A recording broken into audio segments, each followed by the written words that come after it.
tous. Bonsoir. Bonsoir tout le monde, bonsoir Laurent. Bonsoir Pascal, bonsoir à tous. J'espère que vous allez bien. Ceux qui sont là ce soir et qui nous accompagnent pour cette émission sur le plateau, et puis vous chez vous qui nous regardez certainement confortablement installés pour suivre votre émission préférée. Merci de votre fidélité à Laurent, à moi, à toute l'équipe, évidemment, de Il n'y a que la vérité qui compte, à toutes ces belles histoires. Encore une belle sélection ce soir, vous allez voir. On va retrouver Rebecca. Rebecca, qui est dans sa loge. Toujours. Est-elle seule? Est-elle accompagnée? Elle va nous le lire tout de suite. Eh bien, je vais vous le dire immédiatement. Je suis accompagnée. Je suis accompagnée par Nadia, qui a accepté l'invitation et qui est là. Bonjour Nadia. Bonjour, Bienvenue dans l'émission. merci. Vous avez l'air un petit peu stressé, Nadia, non? Elle est Pas du tout. très détendue. Ah bon, pas du tout. Pas du tout. Pas du tout, du tout, du tout. Vous avez une petite idée, Nadia, de la raison qui vous pousse aujourd'hui à être dans la loge de Rebecca? Non, aucune idée. Et vous n'avez pas voulu chercher? Si j'ai cherché, mais j'ai pas trouvé. Bon. Alors, on va vous laisser y réfléchir encore quelques instants en très bonne compagnie. Parce que D'accord. c'est avec la meilleure d'entre nous. Et puis nous, on va découvrir sur ce plateau, en même temps que nos téléspectateurs et notre public, qui a une vérité ce soir à dire à Nadia. On va recevoir sur ce plateau, mesdames et messieurs, quelqu'un qui a une histoire incroyable et très belle à nous raconter. Elle s'appelle Sheba, mesdames et messieurs.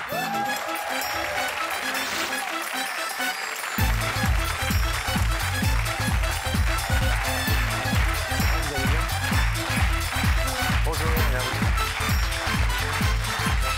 Ça va, Sheba?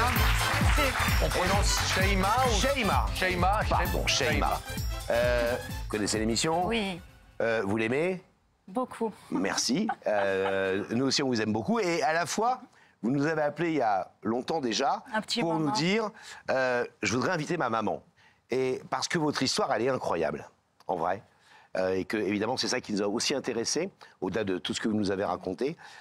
Rapidement, si on devait faire un résumé de votre histoire, on dirait merci maman Ah oui, de m'avoir sauvé de totalement. mon kidnapping, Totalement. si j'ose dire. C'est ça. En fait, en 2002, nous sommes partis en vacances en Algérie, moi et mon frère.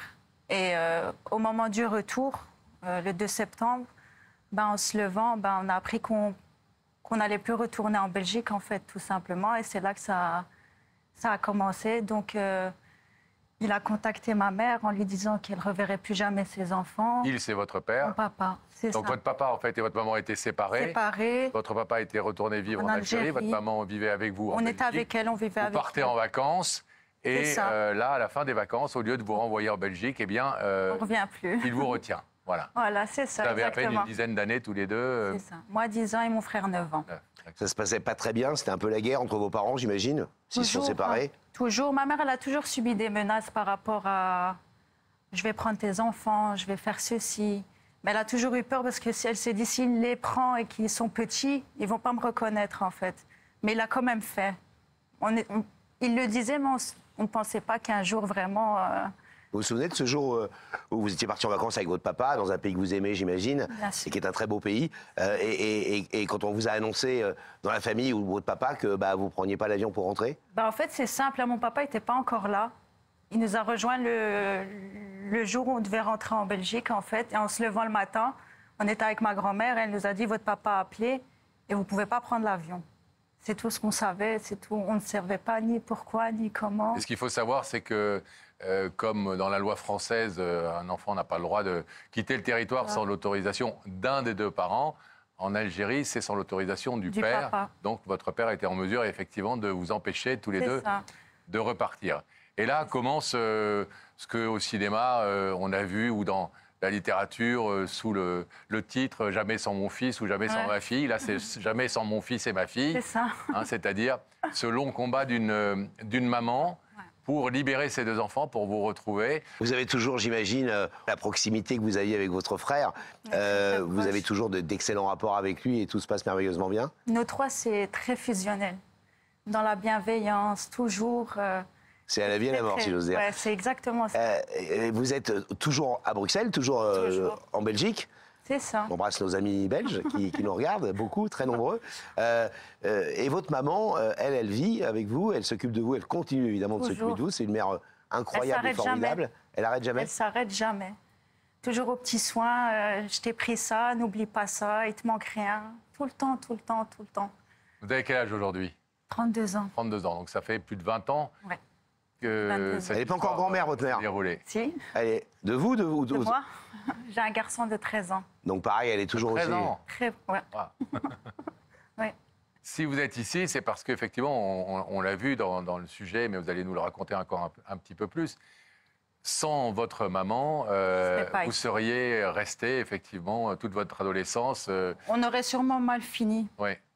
Pourquoi mal fini? Parce qu'on a vécu des choses dures là-bas. Ça aurait été soit une fugue ou autre, je sais pas. Mais ça aurait mal fini, ça c'est certain. Ça c'est une Vous certitude. étiez dans des conditions très, très rudes, au-delà du fait de ne plus voir votre maman, de plus J'avais un papa retourner. très difficile, beaucoup dans la tyrannie, la tension. Donc c'est pour ça que je dis, si elle n'était pas venue nous chercher, on ne serait pas du tout là aujourd'hui. Qu'est-ce qui se passe à partir du moment où votre maman apprend que vous ne rentrerez pas? Elle décide de quoi? Elle y va directement? Elle prend un avion elle-même Non, directement? non, J'imagine ça qu'elle a se dû passe- réfléchir et... Ça se passe pas comme ça, surtout que l'Algérie donne beaucoup de droits au papa, donc on peut pas aller comme ça reprendre Alors ses comment ça enfants. s'est passé? Racontez-nous. En fait, elle est partie à la police, comme la première démarche, comme En Belgique? En Belgique, bien sûr. Et en fait, le commissaire l'a reçue. Il a ouvert une armoire avec plein de dossiers dedans. Et il a dit à ma mère que voilà, tous les dossiers qui sont là, c'est des mamans qui attendent des fois plus de 10 ans pour récupérer ses enfants. Et ma mère, elle a dit, moi, je ne vais jamais attendre 10 ans. Et elle est partie. Et après, elle a essayé d'entamer des démarches envers les sénateurs et qui, par Madame Anne-Marie Lizin, qui était sénatrice en Belgique et qui s'occupait des droits des femmes. Donc, elle a accompagné ma mère tout au long de la procédure. Le président s'est rendu en Belgique en décembre 2002. Elle s'est interposée, elle est rentrée dans le tas.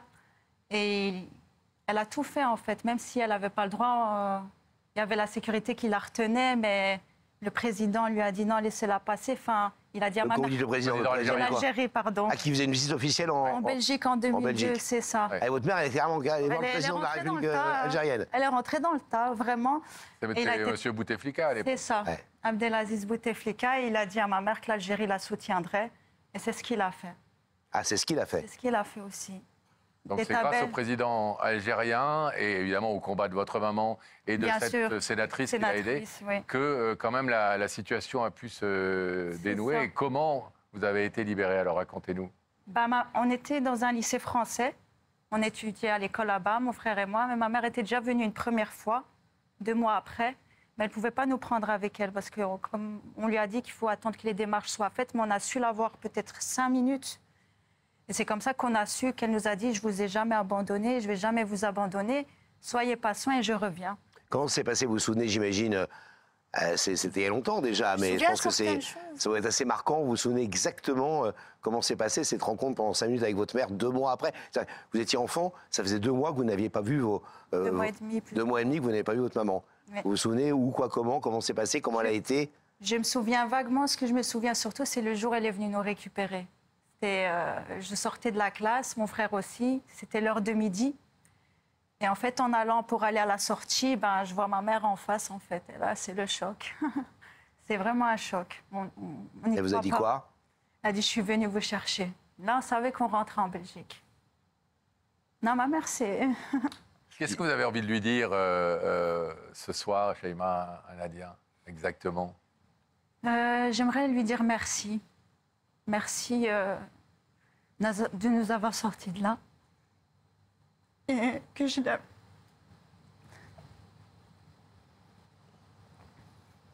Qui dit maman exceptionnelle dit merci exceptionnel. Voilà, c'est ce que je me suis dit. Et elle le mérite. Et ça restera un souvenir et c'est quelque chose d'unique en fait. Et une façon unique de dire merci. Et que je l'aime. J'imagine, je vais vous poser une question à laquelle on pense tous qu'on a la réponse, mais vous n'avez plus jamais revu papa? Plus jamais? Non. Il n'a pas essayé de vous joindre? Non, moi j'ai essayé, mais je ne l'ai pas retrouvé. Ah, vous avez essayé de le rechercher? J'ai essayé. Ah, Pour comprendre, classe. pour... Smart. Et vous bien. êtes retourné quand même en Algérie? Attends, j'ai Bien juste une dernière sûr. question. Avant que tu dises ça. Oui, mais je pense que oui, mais attends. Pendant pas pour Parce que Pascal, maman. Pascal, il adore l'Algérie. C'est un pays de cœur parce qu'il a été marié avec une Algérienne très longtemps, et on l'embrasse d'ailleurs, etc. Mais votre père, quand vous étiez à Bruxelles, etc., vous l'aimiez? Bien sûr. Et il Bien se sûr. conduisait bien avec vous. Il était un peu dur, un peu machin, vous Non, le mon père disiez. c'était un autre level. Mon père, c'était quelqu'un, comment je vais expliquer, de tyrannique, de très tyrannique avec nous, avec ma mère. On faisait attention à nos mots, on faisait Ah, ouais, attention à donc, nos gestes, on faisait attention à... On ne pouvait pas bouger, pas regarder la télé. Enfin, on était vraiment dans un... Alors vous allez pouvoir dans quelques petits instants remercier enfin, comme vous le souhaitez, cette maman formidable. Ah, bon courage. Elle ne s'attend pas du tout que c'est moi. Elle s'attend, bah oui, Elle pense à quelque chose, elle vous a parlé J'ai dit de... peut-être c'est mon père, mais si c'est lui, je prends mes affaires, je pars. elle pensait que c'était qui? Mon papa. Ah, votre papa qui viendrait la reconquérir? Non, peut-être demander pardon. Ah, d'accord. Ou moi, je lui ai dit peut-être c'est le travail ou une ancienne collègue, Elle fait quoi, votre mère, dans la vie? secrétaire de direction. Bon. Mais moi, elle s'y attend pas. Bon, on va continuer à brouiller les pistes. Vous savez que Laurent Andorsin, Ouais. il va lui faire croire que vous êtes un J'ai ce que je peux, hein. homme, un grand blond, je ne sais quoi. Le rideau se referme et on rétablit la connexion avec la loge de Rebecca. Merci à nos amis de la régie, à Franck Broca. Toujours bien accompagné? Ben, toujours, Nadia oui. n'est pas partie. En fait, Nadia, elle a assez envie de vous retrouver tous les deux. Ouais. Pas forcément la personne qui est derrière le rideau, puisqu'elle ne sait pas qui c'est. Mais vous, elle a très envie de vous voir. On la comprend, on la comprend. Vous voulez dire que parmi les 3 hommes qui sont sur le plateau, il y en a 2 qu'elle a envie de voir et un moins? C'est à peu près ce que j'avais Normalement, on envie ne de dit dire. pas, Laurent, homme, femme. Oui, pardon. Bon, comme moi, je ne sais pas, quoi qu'il en soit, elle va déjà en rejoindre 2, et pas des moindres. Oui. Donc, je vais vous demander de vous lever. Vous allez suivre Sam, et la vérité est au bout du couloir.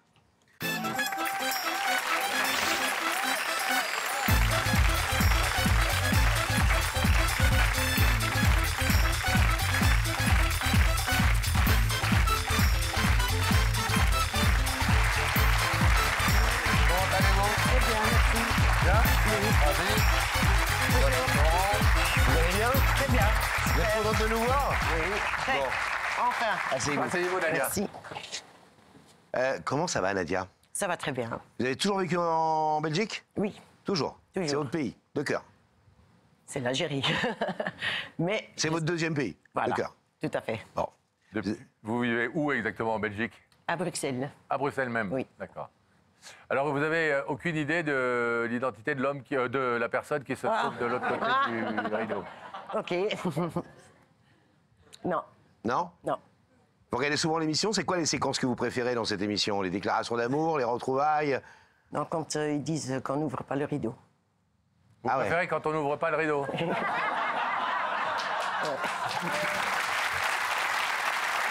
Et pourquoi? Parce que. Vous êtes cruel? Oui. Mais vous voyez à quel point parfois nous on rame, Pascal et moi, pour que... On a parfois des gens qu'on sait qui vont pas ouvrir le rideau, on fait tout pour que quand même. Ben non, moi j'aime bien quand la personne dit non, j'ouvre pas. Et Ah souvent, ouais. Oui. et souvent vous Comme êtes ça dans d'accord. la vie, vous. Oui. Souvent vous êtes d'accord. Oui. Et vous aimez bien quand dès le départ ils disent, ils voient la personne, ils disent, je veux même pas l'entendre. Oui. Ah c'est un... Oui. Désolée, je suis quelqu'un de très franc et de très Cash. correct. Oui, Mais cash. est-ce que vous n'êtes pas déjà vous-même, comme vous pensez à quelqu'un, en train de préparer ce que vous allez faire dans 2 secondes? Si je vois la tête de la personne que ça me plaît pas, je vais même pas entendre ce qu'il dit. D'accord. Voilà. Vous êtes dur comme ça dans la vie? Ou vous avez un grand cœur? J'ai un grand cœur, mais Ah. je suis très dur aussi. Dur à grand cœur? Vous êtes marié? J'étais. Vous avez des enfants? Oui. Combien? 2. Filles, garçons? Fille et Tout d'un un coup garçon. ça... Chut, Oui. Ah oui, mes enfants, c'est tout. Hein. vous changez de visage là, Ah oui, dès que vous oui, parlez de vos enfants. Ah oui. Les yeux C'est- changent. Oui. Quel âge ont-ils vos enfants? Ma fille, elle en a 31 et mon fils 30, pardon. Vous travaillez dans quoi? Ne me dites pas que c'est un collègue. Ah. Nous, on n'a rien dit. Ok.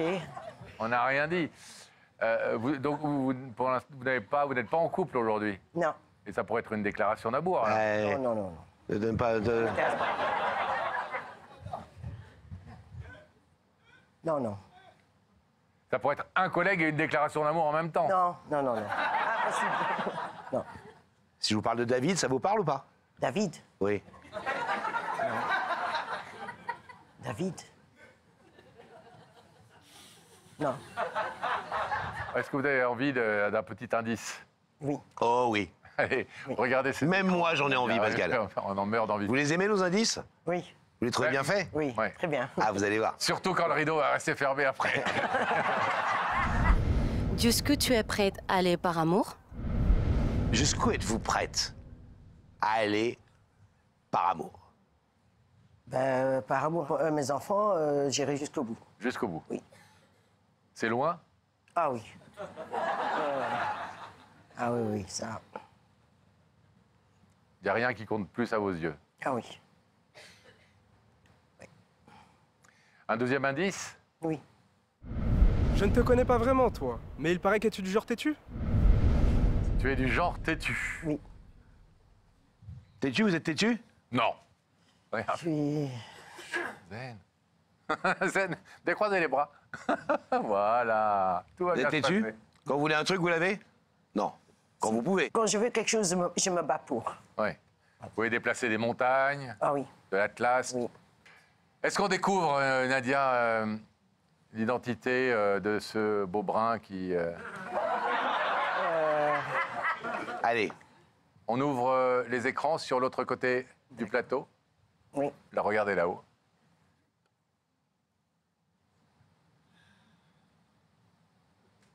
Je... je le savais, je l'ai encore dit dans la voiture, je le savais.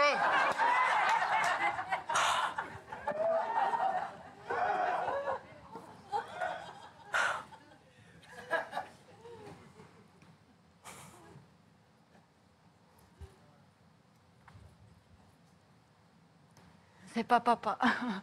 Heureusement.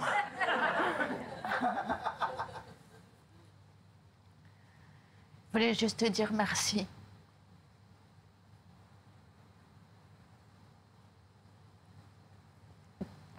Merci pour que tu t'es toujours battu pour nous. Tu es venu nous chercher. Et c'est un message de la part de Amine et moi. Tu nous as sauvé la vie. Tu t'es toujours battue, déterminée, tout le temps bienveillante avec nous. Encore aujourd'hui. T'es une maman en or et on te sera éternellement reconnaissante. Moi et Amine pour tout ce que tu as subi, enduré toutes ces années. Et sache que notre priorité aujourd'hui, c'est juste ton sourire, que tu sois bien et que tu es la meilleure maman qui existe au monde. Et je t'aime et on t'aime très fort. Et tu dois jamais, jamais, jamais oublier ça. Et c'est pour ça qu'on a voulu le faire sur un plateau.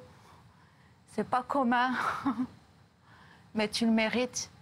Et comme j'ai dit à Pascal, à Laurent, pour une maman exceptionnelle, c'est un merci exceptionnel aussi. Donc voilà, je t'aime. Aussi. J'ouvre le rideau. Ah bah.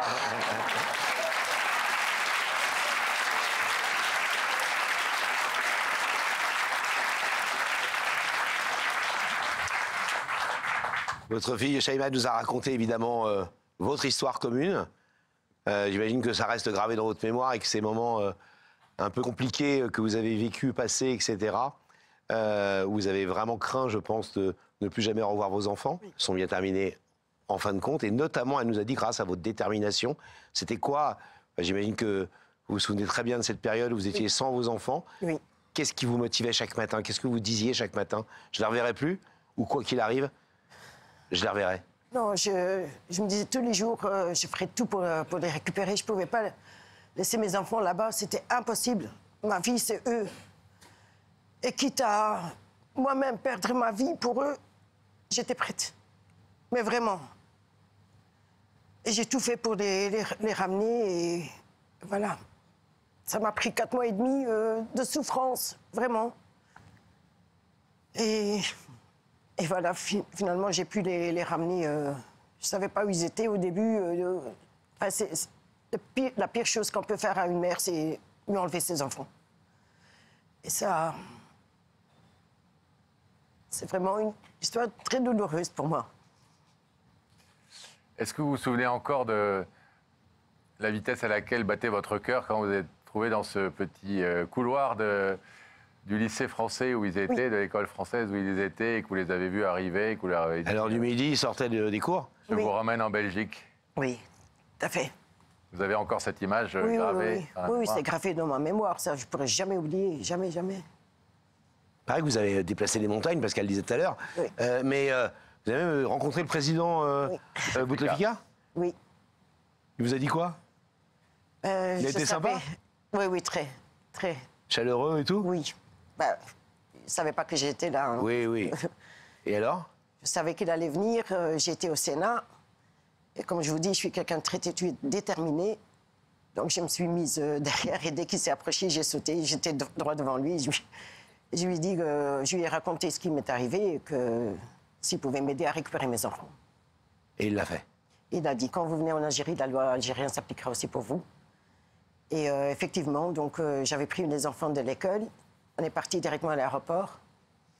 Et là, on n'a pas voulu me... Enfin, moi, je pouvais passer, mais les enfants pas. Et j'ai dit non, s'ils ne passent pas, moi, je reste ici avec eux. Je ne partirai pas sans les enfants. Et puis, donc, je me suis souvenu de ce qu'il a dit le président. Et finalement, on avait téléphoné au cabinet du président. Et le président, il a donné ordre donc, au pilote de ne pas partir avant qu'on soit dans l'avion, moi et les enfants. Ah, mais quand même, il a vraiment tenu parole, quoi. Oui. Oui.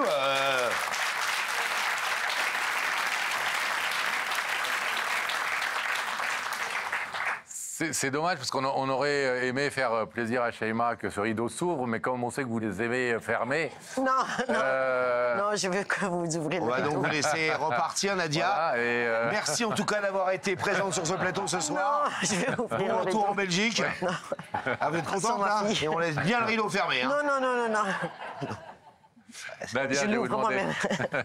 de vous lever face à ce rideau. Il y a de l'autre côté votre fille qui représente aussi votre fils, évidemment, ce soir. Amine. Et qui sont venus vous dire merci pour tout ce que vous avez fait pour eux, merci de les avoir sauvés de ce qu'on peut appeler un kidnapping, merci d'avoir été la maman formidable que vous avez été et que vous êtes toujours. Merci. Voilà, comme quoi de temps en temps, c'est bien aussi les rideaux qui s'ouvrent dans lequel Oui. il n'y a que la vérité qui compte. Oui.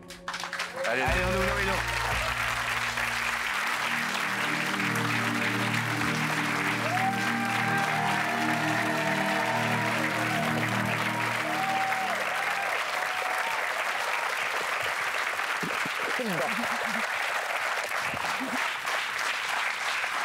c'est mieux qu'un collègue finalement. Ah oui. Ouais. On sait de qui vous tenez vos yeux, vous, hein? Ouais. Bon, fier de votre fille? Très, Fier de votre fils? oui. Qu'on regarde. Il est là dans les coulisses? Non, oui. il n'est pas là. Bon, il est on au le- travail. Il est au travail, on le salue. À cette heure-là? Ah ouais. Il y en a qui travaillent. Oui, hein. c'est vrai. Là, Toi, tu t'amuses, mais il y en a qui travaillent. on l'embrasse, Amine, et en tout cas, on espère qu'il est ému ce soir de voir en son nom, et vous l'avez cité plusieurs fois, ce remerciement que vous avez fait à votre maman, à votre belle maman. Bravo pour ce bel exemple.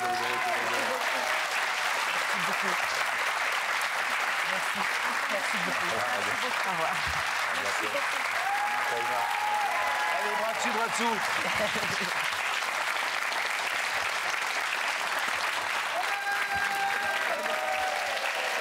On va découvrir une nouvelle vérité sur ce plateau et on va avoir le plaisir d'accueillir une jeune femme, Laurent. Une jeune femme qui n'a pas vu son papa depuis très très longtemps suite à une histoire absolument abracadabrantesque. Je sais pas si ça dit Abracadabrantesque. Merci Pascal. Une histoire incroyable. Lisa, mesdames et messieurs.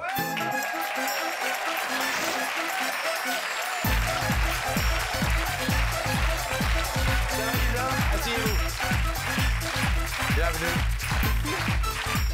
Quand on nous a raconté votre histoire il y a quelques semaines, Oui. nos journalistes, on a eu du mal à la comprendre. Parce qu'elle est super compliquée, super étonnante. À chaque fois qu'on nous disait un truc, on disait non, mais c'est pas possible. Mais comment c'est possible etc. Faut pas le contredire, hein, mais il comprend pas grand-chose à Non, grand-chose moi, en général, de toute façon. moi, hein. Moi, j'ai compris tout de suite. Hein, Dès qu'il y a Lila. plus de 3 trucs, j'ai du mal à suivre. Donc, on va la raconter très courte, mais vous venez ce soir retrouver votre père que vous n'avez pas vu depuis très longtemps. Oui, c'est ça. Et cette histoire étonnante, on va la raconter dans quelques secondes. Il nous a fallu un film pour ça. Mais globalement, vous êtes l'enfant, j'allais dire, du secret. L'enfant qui avait un terrible secret quand vous étiez enfant, petite, et qui va porter ce secret longtemps. Vous allez voir quel secret dans quelques secondes. jusqu'à ce qu'un jour, de plus en plus, vous voyez de moins en moins votre père et que vous ne le voyez même pratiquement plus du tout depuis longtemps déjà. Voilà, c'est à peu près bien résumé ou pas? C'est très Non, beau. mais bon, Ou c'est bien compliqué aussi? c'est compliqué aussi. Hein. Bon, on va faire plus simple. Vous allez nous le raconter. D'accord. Vos parents se séparent quand vous êtes petite? Oui, c'est ça. Mes parents se sont séparés, j'avais 4 ans et demi. Donc j'avoue que je me souviens pas trop. C'est quelque chose de naturel. J'ai toujours vu mes parents divorcer. Ils ont toujours Jusque-là, c'est simple. C'est simple. Classique. Oui.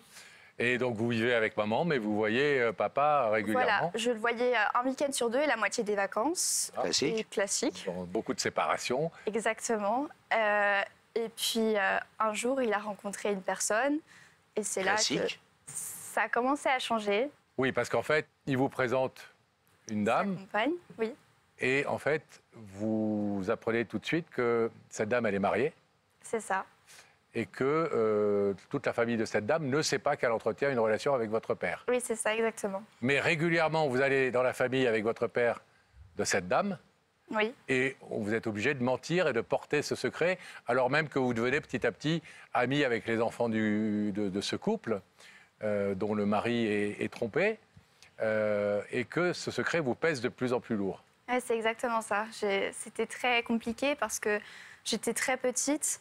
On m'a demandé de mentir devant la famille tout entière. Je devais me faire passer pour une amie, alors que je savais que c'était une personne qui voyait mon père. C'est-à-dire qu'on allait les voir, par exemple, chez eux, et le soir, elle venait, nous, là où on dormait, parce qu'on dormait pas très loin. Et voilà, c'était très pesant. Je me suis sentie toujours très... Donc, si on résume, Beaucoup de votre poids. papa se sépare de votre maman, Oui. il vous garde le week-end, il est avec une femme qui est mariée, tout le monde sait qu'elle est mariée, sauf que personne ne sait que son amant, c'est votre papa. Voilà. Exactement, oui. Bien c'est joué. ça. Oui, c'est ce qu'on vient de dire tous les deux. Oui, hein. oui, mais...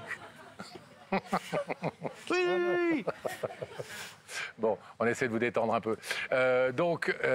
Du coup, ce secret il devient de plus en plus lourd à porter parce que vous êtes très copine avec les enfants de ce couple et vous vous sentez en position de trahison. En fait, vous avez le sentiment, c'est pas possible de continuer à ne pas leur dire. Oui, c'était ça. Puis même pour mon père, en fait, ça me faisait mal qu'ils vivent ça indirectement. Et surtout que, je sais pas, le fait qu'il l'accepte, j'étais très choquée, même si j'étais petite. Vous en parliez avec lui à cette époque? Vous êtes encore très jeune, Bien évidemment. sûr. Et même la première fois où j'ai rencontré donc son ami, il m'avait menacé que si je... le fait qu'on en parle et le fait justement que ce soit pas quelque chose de normal, et je le faisais sentir indirectement, j'ai pas été très sympa avec elle. Mais du coup, il était très triste à l'idée de la perdre, et donc il m'avait menacé que si je dévoilais quelque chose, qu'il se suiciderait. Donc, mettre ses enfants dans la confidence en leur faisant porter un secret, je vous laisse imaginer, Compliqué. je pense qu'on pense tous à peu près la même chose. Compliqué, compliqué. Mais un jour, justement, vous estimez que vous n'avez plus à mentir et que ce n'est pas votre rôle d'enfant, de jeune fille, et vous lâchez le morceau à l'un de vos copains, un des enfants de ce couple. Oui, c'est ça. Un jour, on est partis en vacances tous ensemble. Encore une fois, c'était très étrange parce qu'on était exactement dans le même logement et on était ensemble. Et donc, j'ai Oui, explosé. officiellement, votre papa, c'était l'ami, le copain C'était du toujours couple. l'ami, voilà. Donc le mari était totalement dupe. Oui, il était pensait là, que c'était un il- bon copain et en C'est fait, ça. sa femme et votre papa avaient une relation adultère. Bien d'avoir un Exactement. bon copain. Il se rendait compte de rien, le mari? De surface, pas vraiment. Mais Et vous qui voyiez votre père avec sa compagne qui était la femme de l'autre, et il montrait des choses, il pas vraiment, non. s'embrassait jamais, il se Non, touchait jamais. jamais. Mais par exemple, s'il y avait des moments où il marchait un peu plus loin, le mari, et à un moment, mon père, il essayait de tenir la main de sa compagne juste derrière. Et vous êtes témoin de ça, Et évidemment. j'étais témoin à cette et je époque-là. devais juste garder le secret et je voyais. J'étais très mal. Bon. Sauf que le jour où vous en parlez à cet enfant du couple, eh bien, évidemment, tout ça vole en éclats et c'est une bombe. C'était ça. J'ai provoqué une bombe. Comme je vous ai dit juste avant, j'ai explosé. Donc, j'ai pas en plus voulu être trop brutale avec les enfants. J'ai simplement dit, tu trouves pas ça un peu bizarre, la façon dont, même que ce soit un ami qui vienne comme ça en vacances, vous entendez, enfin, vous savez qu'on existe depuis pas très longtemps. Et j'ai fini par tout lâcher. Forcément, elle l'a mal pris. tout le monde ne m'a plus parlé d'un instant à l'autre, parce que ça s'est su très vite. Et juste après ça, du coup, mon père a décidé de me ramener directement des vacances et de plus me voir ni me parler. Et ça va durer 6 mois. Oui. C'est déjà beaucoup. Oui. Au bout de 6 mois, il revient. C'est ça, comme une fleur, comme si de rien n'était. J'étais très surprise. Je comprends pas qu'est-ce qui s'est passé parce qu'entre-temps, donc, il m'a plus parlé, j'ai plus de signe de vie ni quoi que ce Vous soit. vous sentiez coupable, vous, d'avoir Oui, bien sûr. brisé le Je me suis secret sentie toujours très coupable parce que, encore une fois, à ce moment-là, j'ai eu peur du coup que mon père, ça ait cassé sa relation et donc qu'il mette sa menace à exécution. Donc j'étais très mal, j'ai beaucoup culpabilisé, j'ai moi-même été dans un état du coup très négatif jusqu'à ce que mon père revienne, donc 6 mois après. Et là, il se passe quelque chose, c'est qu'il vous propose de continuer à vous voir, mais en cachette. C'est un peu ça, oui. Parce que du coup, sa copine était toujours très... ne voulait pas me voir. Contre vous, oui. Et forcément, comme j'ai un peu brisé une famille. Enfin, c'est toujours comme ça que je l'ai vu. Ouais. C'est toujours comme ça que je l'ai vu. Une histoire étonnante, Pascal, hein? Oui, alors, donc, il vous voit de façon... en cachette de son ami. Oui, parce que on s'est revus et...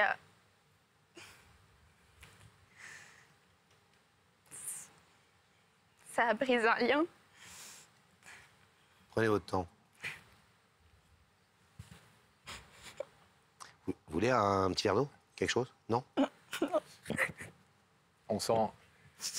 On sait à quel point c'est difficile et c'est émouvant d'être avec nous sur ce plateau et combien cette démarche est importante. Mais prenez tout votre temps. On est là, on n'est que bienveillance, le public aussi. Oui, donc ça a brisé un lien parce que forcément, même mon père, il a toujours eu un peu la haine contre moi. Pourtant, le fait que je l'ai dit, ça a été l'élément déclencheur qui... juste après ça, la femme s'est séparée de son mari. Et mon père a été déménagé là-bas quelques jours après, de ce que j'ai su plus tard. Mais je ne sais pas comment. Et pourtant, il y a toujours eu cette haine. Parce que très souvent, après qu'il soit revenu vers moi, les 6 mois après, il avait décidé de me voir plus. Mais c'était toujours très tendu. Oui. Et sa copine me rejetait à chaque fois. Donc, ce n'était pas des vacances où je voyais mon père juste.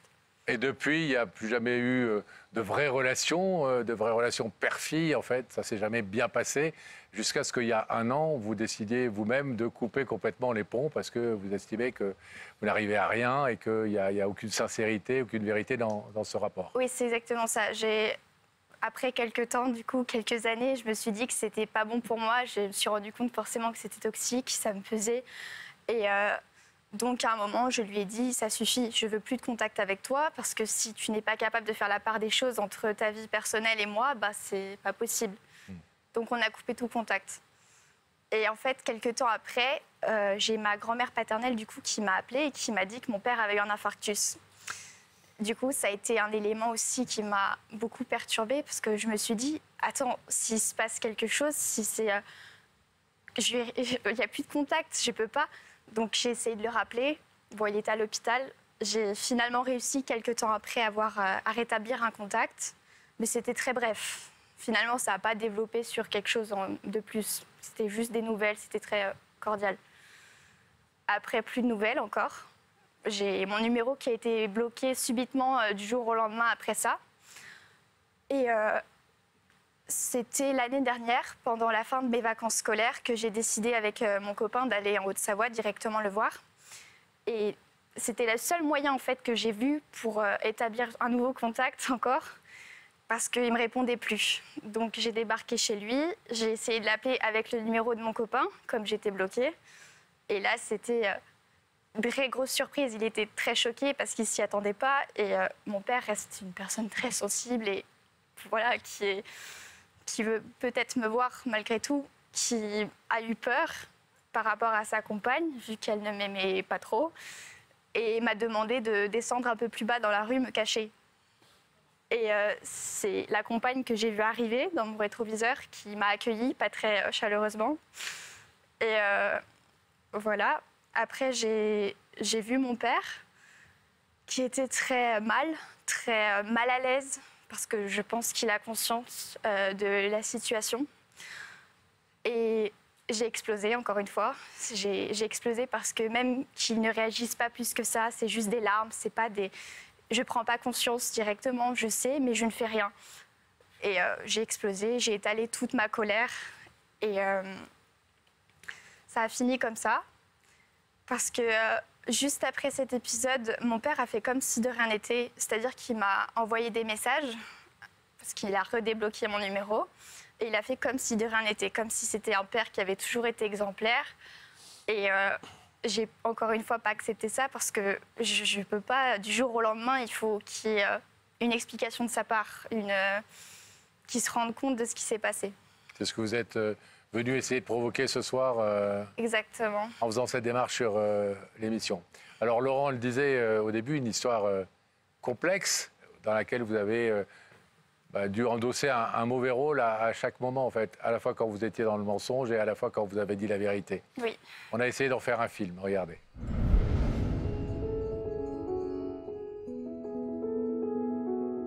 Tous les enfants apprennent très vite la différence entre une surprise et un secret. Dans les deux cas, on sait qu'il faut se taire. Attention, tu ne dois rien dire. C'est une surprise, c'est un secret. Mais entre les deux, il y a une grosse différence. Les surprises sont des choses qui seront révélées, alors que les secrets ne doivent pas l'être. Quand les parents de Lisa se séparent, elle est encore jeune. La petite fille vit auprès de sa mère et continue de voir son père. Mais quand il refait sa vie avec une femme mariée, son papa lui confie le secret de cette relation adultère, en lui demandant de ne rien dire. Lisa n'a que 9 ans. La fillette grandit en gardant le secret, mais après 4 années sous silence, le poids est de plus en plus lourd à porter. La vérité est alors révélée au grand jour, et le scandale éclate. Christophe en veut à sa fille d'avoir trahi ce secret partagé. Entre l'adolescente et son père, rien ne va plus. Les contacts sont coupés. Alors ce soir, après des années d'absence et de silence, Lisa nous a demandé d'inviter Christophe. La jeune femme veut reprendre contact avec son père. Elle veut à nouveau faire partie de sa vie au grand jour, sans secret et sans rancœur. Juste un père et sa fille, comme avant. Comment Christophe va réagir à la demande de Lisa ?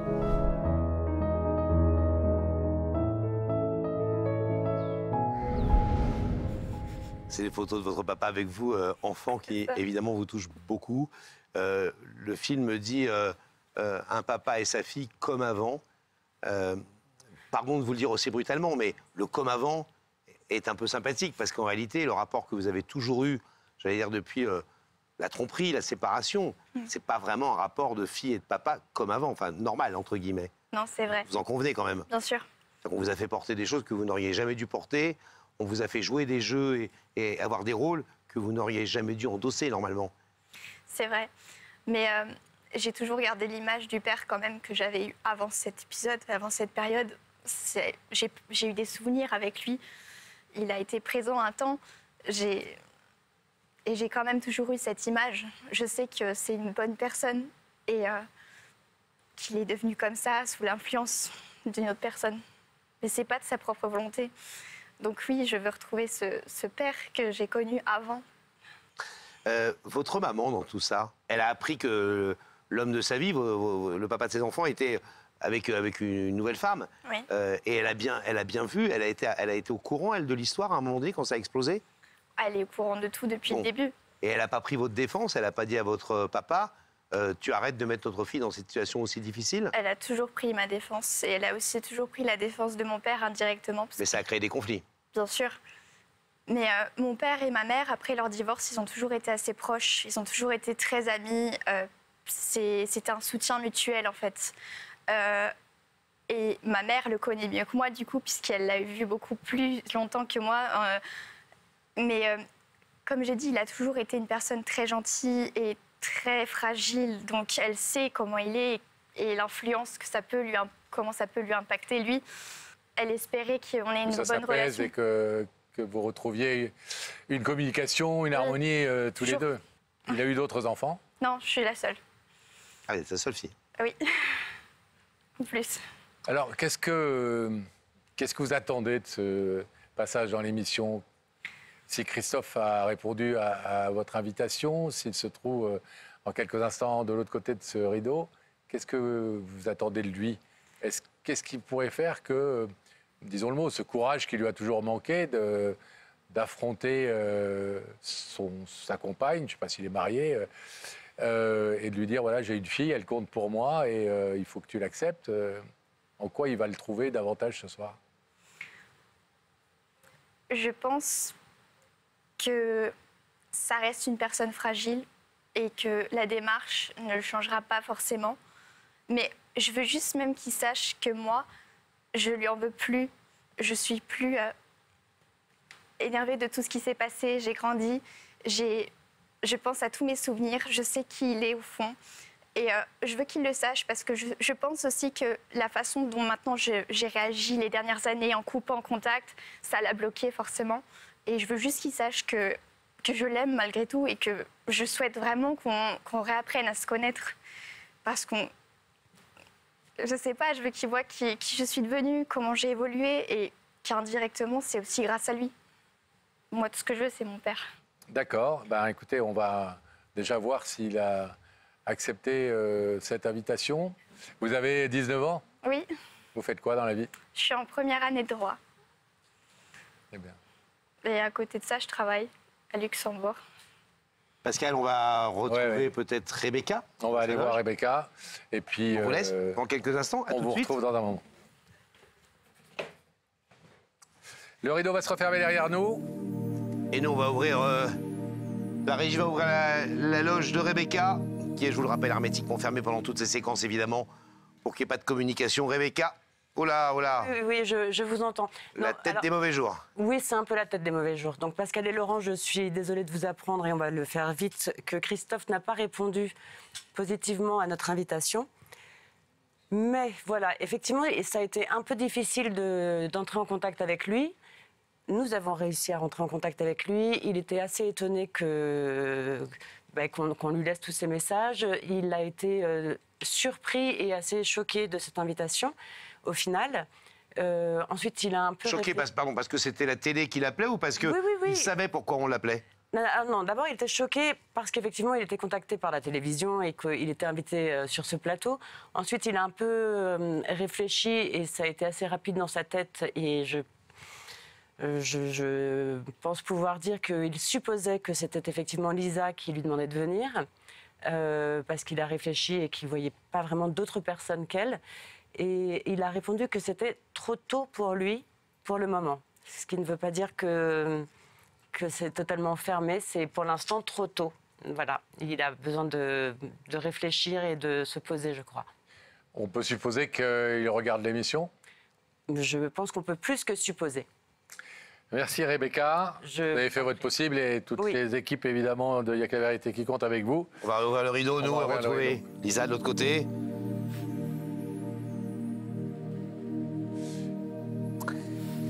Il se doute que c'est vous. Qui semble pas très étonnant dans l'absolu. C'est le conflit qu'il a avec sa fille, en tout cas le problème qui existe entre vous. Vous attendiez à cette décision qu'il ne vienne pas? Je pense, oui. C'est une personne discrète et, comme je vous ai dit, je pense qu'il a conscience de tout ce qui s'est passé et il a peut-être honte. Alors, il faut vous dire que pour préparer la visite de Rebecca, pour que Rebecca aille porter les invitations, pour être sûr qu'elle ne va pas trouver à chaque fois porte close. Il nous arrive, quand c'est loin, de prévenir les gens qui vont recevoir une invitation et que quelqu'un va venir les voir pour une émission de télévision. On n'en dit pas beaucoup plus, mais voilà. Et on a laissé plein de messages à votre père. Et quand enfin on a réussi à lui parler en lui disant que voilà, ça faisait un moment qu'on cherchait à le joindre, il a dit mais j'ai eu aucun de vos messages. Comment ça, vous m'avez laissé des messages? J'ai aucun message. En fait, les messages manifestement ont été effacés les uns après les autres avant qu'on arrive à l'avoir en direct. Et on sent très clairement cette emprise. On sent très clairement qu'il n'est pas libre de ses gestes, ou en tout cas qu'il ne se sent pas libre de ses gestes et de ses décisions. Peut-être est-il quand même assez libre pour allumer sa télévision et regarder cette émission et pour avoir vu depuis le début de la séquence que vous avez dit, et Dieu sait si vous avez dit des jolies choses aussi sur lui. Est-ce que vous voulez lui passer un message? Oui, j'aimerais bien. Regardez la caméra qui est juste au-dessus, le caméraman vous fait signe. Papa, je pense tout le temps à toi. Il n'y a pas un jour où je ne pense pas à toi. Je pense à nos souvenirs. je pense à des endroits où j'ai été avec toi et je suis très très nostalgique de cette époque. J'ai beaucoup grandi, j'ai évolué et je rêve de te montrer ce que je suis devenue. Je rêve de partager des nouveaux souvenirs avec toi, d'en créer. J'aimerais te connaître toi aussi parce que je sais que tu as changé et je veux apprendre à aimer et à connaître ce nouveau père. Je rêve juste qu'on ait quelques contacts ensemble. Tu me manques énormément. On espère que ce message ne restera pas à lettre morte. On sait que dans cette émission, je ne dis pas ça pour vous rassurer, mais il peut se passer des choses derrière. Les gens qui écoutent nous rappellent en disant voilà, etc. etc. Moi, j'ai juste un truc à rajouter parce que j'ai un goût bizarre dans la bouche. On dit souvent sur ce plateau, on est papa, Pascal et moi, de beaucoup d'enfants qui ont, pour la plupart, votre âge. Moi, j'ai 2 filles qui sont jumelles et qui ont 20 ans. Je ne sais pas ce que je pourrais dire à ce monsieur parce que je ne dois pas rajouter quelque chose parce qu'il peut vous rappeler derrière. Mais bordel, quoi. Waouh.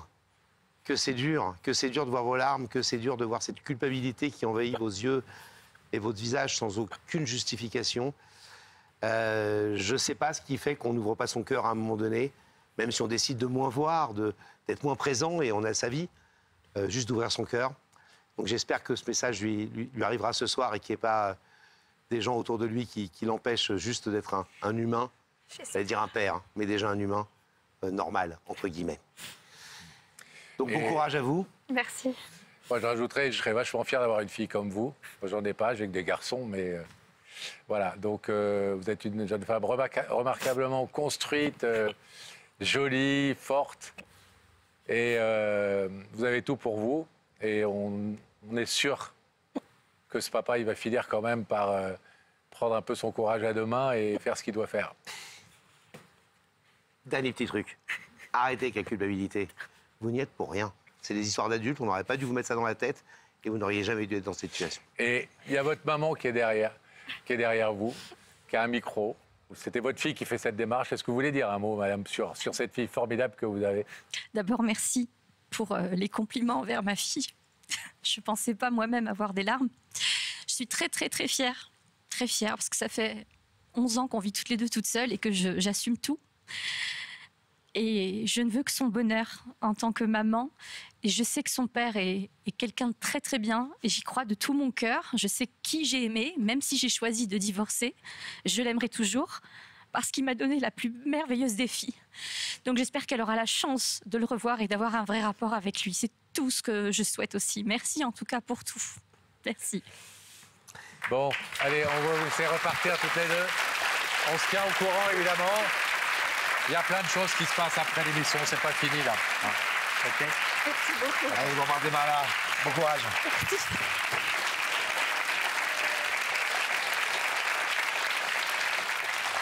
C'est le moment, Pascal, de réouvrir la loge avec Rebecca. Pour cette nouvelle histoire qui commence maintenant, Rebecca, avec qui êtes-vous dans votre loge? Alors, exceptionnellement, nous sommes 3 dans la loge. Donc, je suis accompagnée de Marilyn et de Wilfried. Un couple. Oui. Bonsoir à vous deux. Bonsoir. Et vous êtes tous debout, il n'y avait qu'un seul fauteuil? Et en fait, la production Petit nous a donné budget. 2 fauteuils. Bah oui. Et on a hésité, mais on s'est dit que finalement, debout, on était bien. Bon, Oui, ça vous va bien, tous les 3 debout. On va essayer de ne pas vous laisser trop longtemps debout. Vous êtes marié femme? Oui. Et vous venez d'où? On vient de Haute-Saône. Vous connaissez bien l'émission? Moi, je connais très bien, oui. Vous aviez imaginé un jour y être invité? Non. Du tout. Et vous n'avez aucune idée de la personne qui a quelque chose à vous dire ce soir? Bon, pose-moi, je peux répondre à leur place si tu veux. Et vous êtes content d'être là? Oui. Et de nous voir? Oui. Surtout. Là, Et toi, ça va, Pascal? Ça va. On vous laisse avec Rebecca tous les deux et puis on vous accueille dans quelques instants sur ce plateau. Mais avant cela, on va découvrir, Laurent, la personne qui a une vérité ce soir à dire à ce couple qui vient de Haute-Saône. Une vérité forte, une vérité belle. C'est leur fils qui vient nous retrouver ce soir. Vous allez voir une histoire tout à fait étonnante et incroyable. Merci de l'accueillir sous vos applaudissements. Hayden, s'il vous plaît.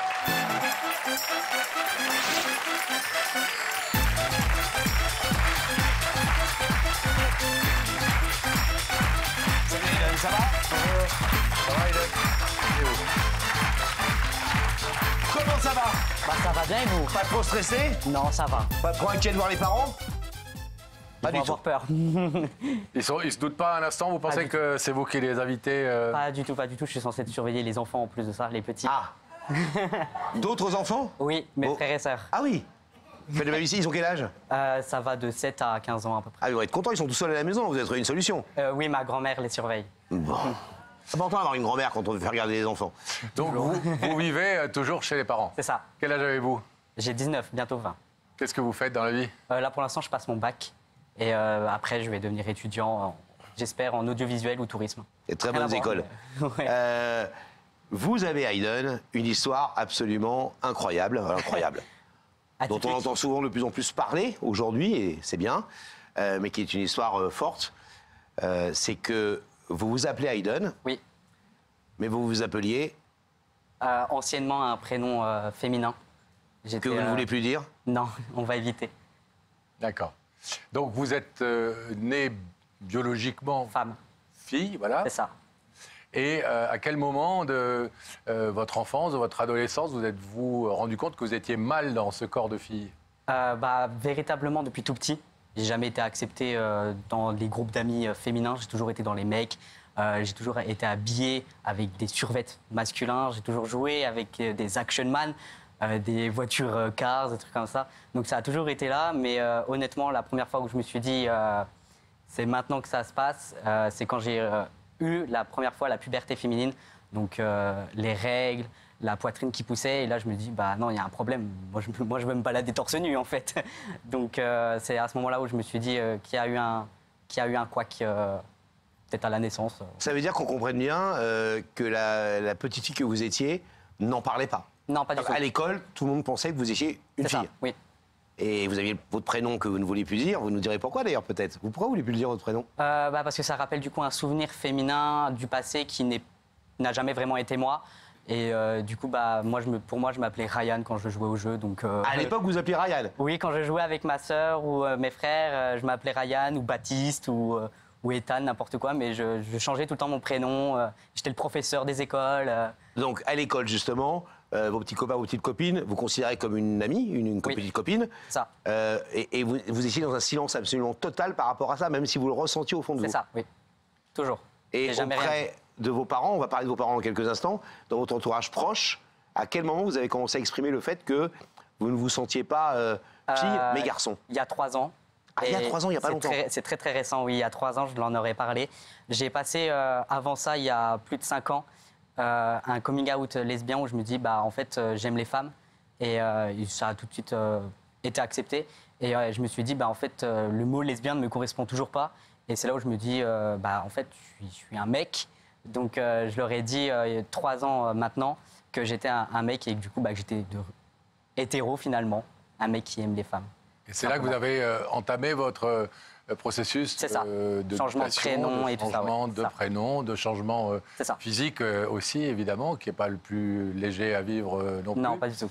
On a retracé cette histoire, effectivement, de cette petite fille qui n'en était pas vraiment une, et aujourd'hui, qui est devenu ce beau jeune homme qu'on a face à nous, avec l'aide de ses parents. On en reparlera juste après, parce que c'est pour ça qu'ils sont là. Vous voulez les remercier de tout ce qu'ils ont fait pour vous. Regardez.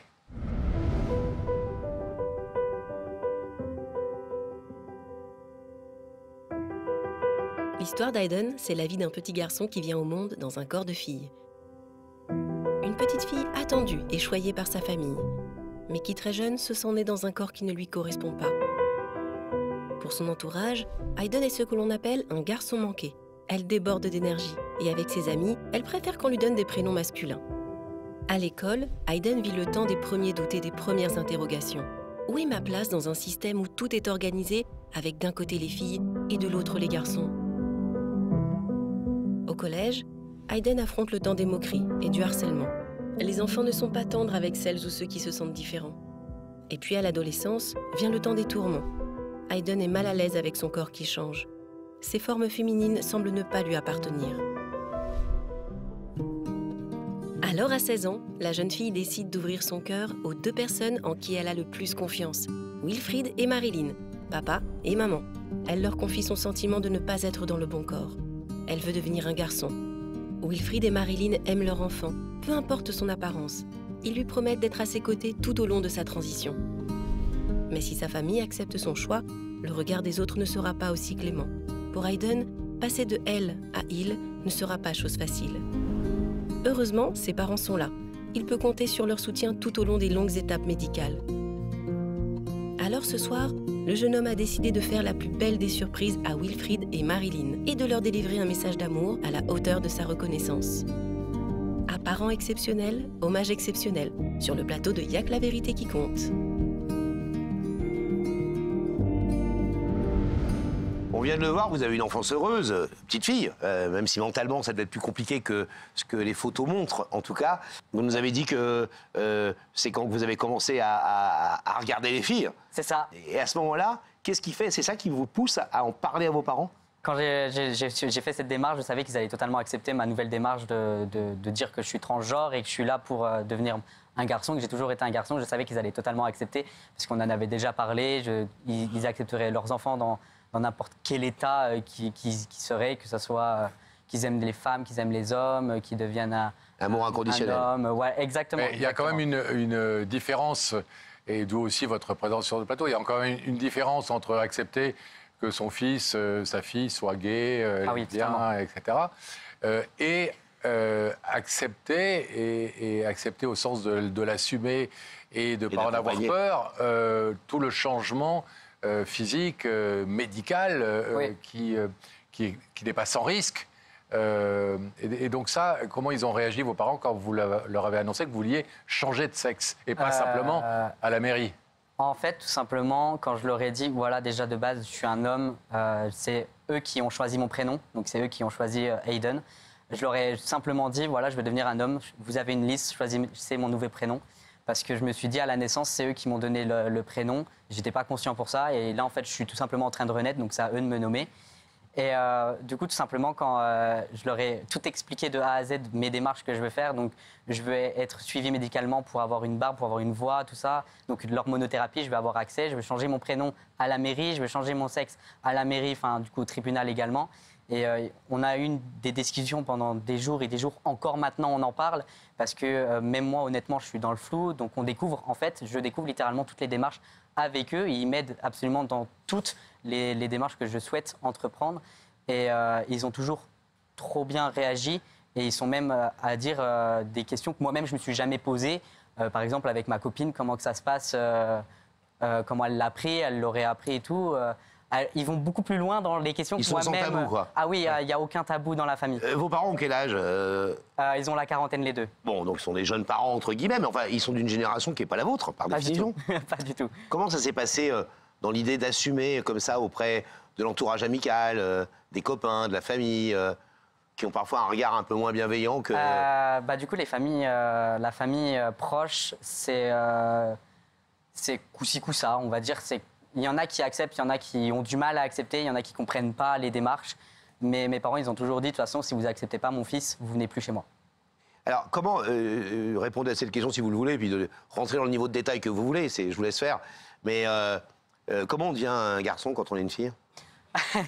C'est vrai que c'est une question que beaucoup se posent. Ah bah, que tout le monde se pose. Ouais. Bah oui, évidemment. On s'est renseigné auprès de notre médecin traitant pour comment avoir accès à l'hormonothérapie, donc avoir la barbe, la voix et tout ça. Et c'est avoir les seins qui poussent pas? Oui, aussi avoir des bloqueurs d'hormones qui empêchent du coup certaines d'avoir des règles. J'ai plus les règles, tout ça, j'ai plus rien. Mais excusez-moi, là encore, si ça vous gêne, on n'en parle pas. Non, il n'y a pas de souci. Je pense que vous êtes assez cash par rapport à ce genre de choses. Ça veut dire que vous aviez un sexe de fille, oui. Et aujourd'hui vous avez un zizi, quoi. Alors non, parce que j'ai pas encore fait l'opération. Ah. Voilà, il y a une opération à suivre, il y a des démarches à suivre. Entre guillemets. J'ai encore un corps féminin. D'accord. Voilà, sauf les blocages, le truc, les machins, ça vous a raconté. Exactement. Ok. Et c'est quelque chose que vous voulez, ce processus, vous voulez le poursuivre jusqu'au bout? Ah bah j'aimerais avoir une transition complète. Vous savez, il faut être cash, il faut dire les choses. Chez vous, qui nous regardez ce soir, vous êtes nombreux. Et j'imagine que parmi tous les gens qui nous écoutent, il y a plein de gens qui se disent, notamment des parents qui se disent, et on l'entend dans les débats, oui. Est-ce qu'on n'en parle pas un peu trop? Est-ce que tout ça, c'est pas de la foutaise? Qu'est-ce que vous répondriez à des gens qui, quelque part ce soir, se disent, ah, une fois de plus, on nous fait la promo de la transition, etc. Qu'est-ce que vous répondriez à ça? Parce que c'est ces gens-là qui vous convaincre aussi. Bah déjà, c'est des questions qu'on me pose souvent, c'est comment tu peux expliquer ton sentiment ou quoi. Et c'est vrai que c'est quelque chose de très difficile à donner des mots dessus, parce que c'est des sentiments tout simples. C'est pareil, quand on aime une personne, on ne saura jamais vraiment expliquer pourquoi on aime cette personne elle-même. Et quand moi, je me suis déjà posé cette question, pourquoi en fait, je suis pas né dans un corps masculin, pourquoi moi, je suis né dans un corps féminin. Et quand j'ai une personne qui me pose cette question, je suis plus là dans le genre à répondre quand vous aimez les haricots, pourquoi vous aimez les haricots? Et souvent, ils sont là en mode ah, bah parce que j'aime les haricots. Mais en tout cas, ce mal-être, il n'est pas né après avoir vu un documentaire sur les transgenres ou la mutation. Pas du tout, au contraire. Il a toujours été présent, en fait.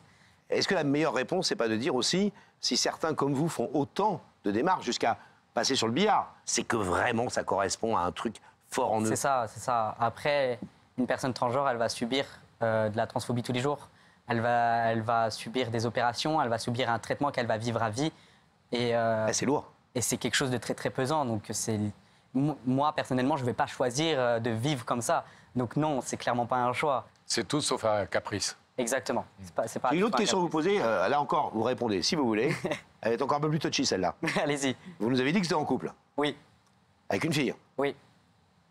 Elle aime les garçons? Oui. Donc, elle vous aime parce que vous êtes un mec? C'est ça.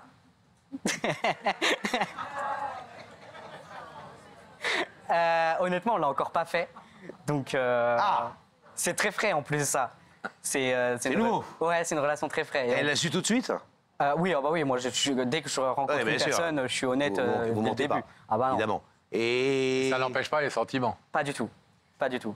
Alors pourquoi donc vouloir et tenir à faire venir vos parents sur le plateau? Qu'est-ce qui vous semblait important là-dessus? Deux petites choses. Déjà, la première, parce que je ne suis pas quelqu'un qui me délivre sur mes sentiments. Je suis clairement pas du genre à dire ce que je pense, sur ce que je ressens, en tout cas, des personnes que j'aime. Et ils n'ont jamais su à quel point j'étais très reconnaissant qui m'acceptent totalement comme je suis, qui m'ont aidé dans toutes les démarches, qu'ils ont toujours été présents.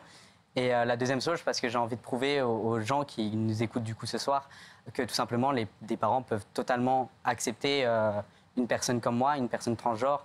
C'est pas parce qu'on est transgenre qu'on va être rejeté de notre famille ou quoi que ce soit. Et la preuve, je suis un enfant heureux et complètement accepté de toute ma famille. Oui. Vous avez dit un truc très joli en préparant l'émission avec notre équipe et on posera certainement la question à votre papa tout à l'heure.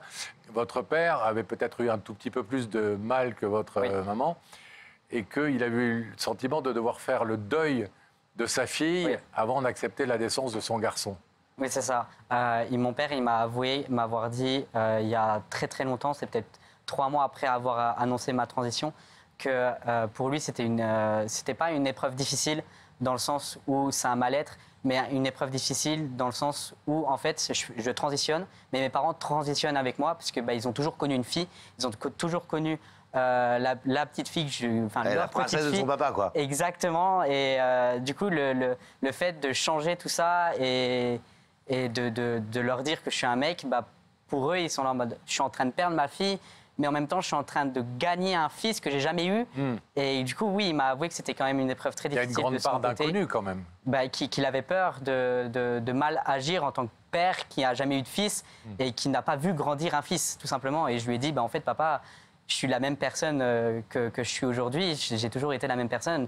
Bon, on va vous laisser rendre cet hommage à vos parents et au travers ça, passer un message aussi à tous ceux qui nous regardent. On vous abandonne un petit peu et puis on vous retrouve tout à l'heure. À toutes.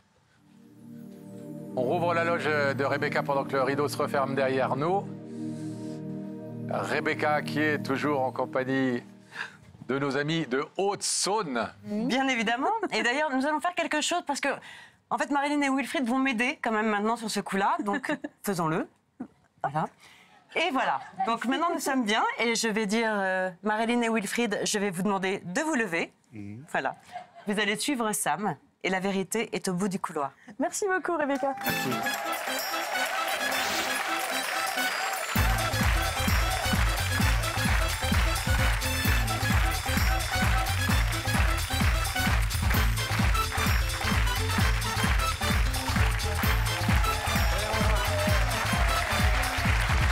Bonsoir Wilfried, bonsoir Marilyn, bienvenue.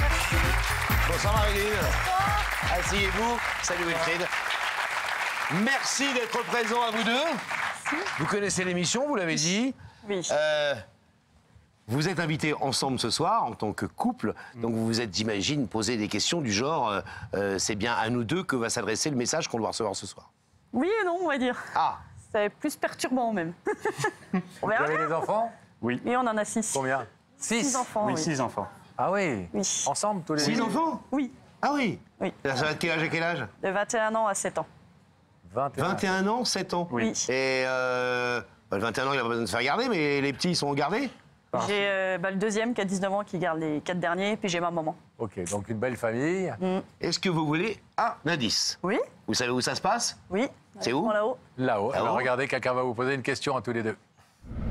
Jusqu'où êtes-vous prêt à aller par amour? Oula, moi, par amour, je donnerais ma vie. Ah oui, Ah oui. on peut pas faire mieux. Que ce soit l'amour de mon mari ou l'amour de mes enfants, je donnerais ma vie. Là, elle a mis la barre assez haute, hein, Wilfried. Là, ça va être compliqué de faire mieux. Tricheuse. Non, par amour, oui, on peut faire plein de choses. Autant des bonnes résolutions que des bêtises. Mais non, je pense que on est capable de tout par amour, oui. Un deuxième indice? Et bien sûr, si vous le voulez bien, regardez. C'est quoi, selon vous, le secret d'un couple qui dure? La communication, la confiance, Le partage. le partage. Que des belles valeurs. Combien de temps vous êtes ensemble? Ça fait 22 ans cette année qu'on est ensemble. Évidemment, ça a été dur? Ou jamais? Oh, oui. Oui, il y a des moments où il y a eu une séparation même. Ah ouais? Ouais, 18 mois de séparation, et puis on s'est remis ensemble. Parfois, c'est bien de se séparer pour encore mieux se remettre Pour être mieux maintenant, ouais. ensemble. 22 ans, vous êtes, votre couple il est aussi âgé que l'émission, on est dedans. Merci pour vous. Eh Ça ben, vous a aidé ces indices ou pas? Non. Pas plus que ça. Oh si, réfléchissez un peu quand même. Oui. Non? Pas plus. Non, pas... est-ce que, dans ce cas, si vous ne trouvez vraiment pas, on va abréger votre souffrance et vous proposer de regarder qui se tient de l'autre côté du rideau? Oui, on veut bien. Oh, oui. Alors on y va. Fixez à nouveau ces écrans.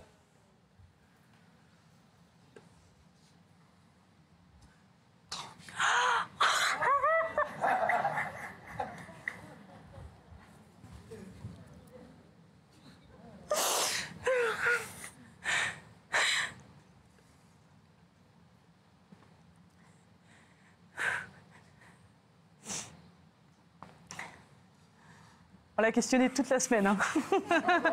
J'en étais quasiment sûre en plus que c'était lui. Pas moi. Je vais poser la question à votre mari. Qu'est-ce qui vous émeut autant que ça?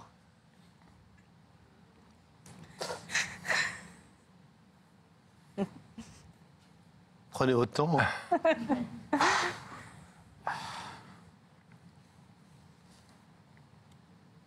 Parce qu'on l'aime. Parce qu'on ne sait pas où il passe et le parcours qu'il fait. Et on est fiers. À son âge, moi, j'étais à 1000 lieues de faire ce qu'il fait maintenant, quoi. Donc, et je suis fier qu'il ait le cran de le faire, quoi.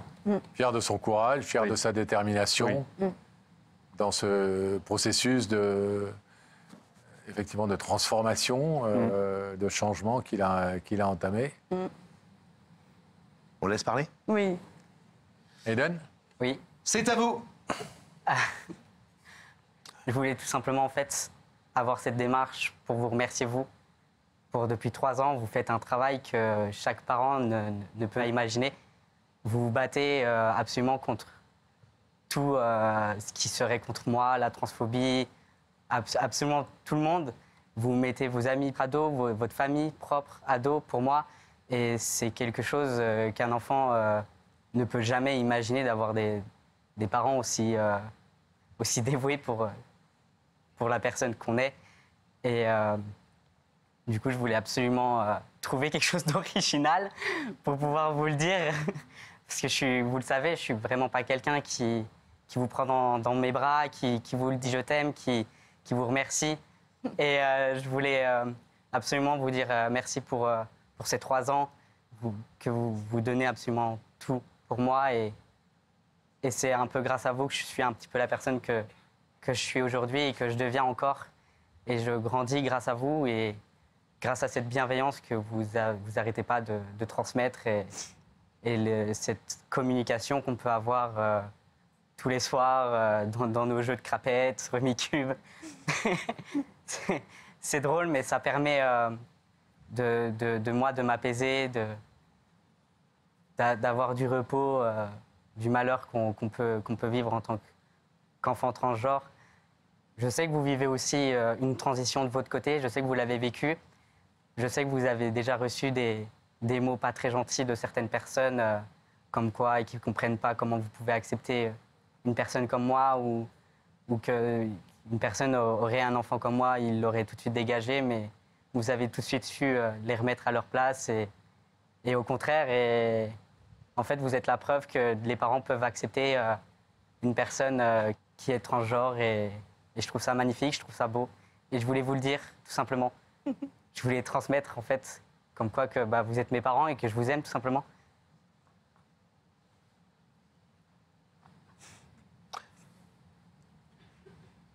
Touché, madame? Oui. Il a dit quelque chose de très intéressant il y a quelques secondes, et il a dit que vous aussi, vous vivez votre propre transition.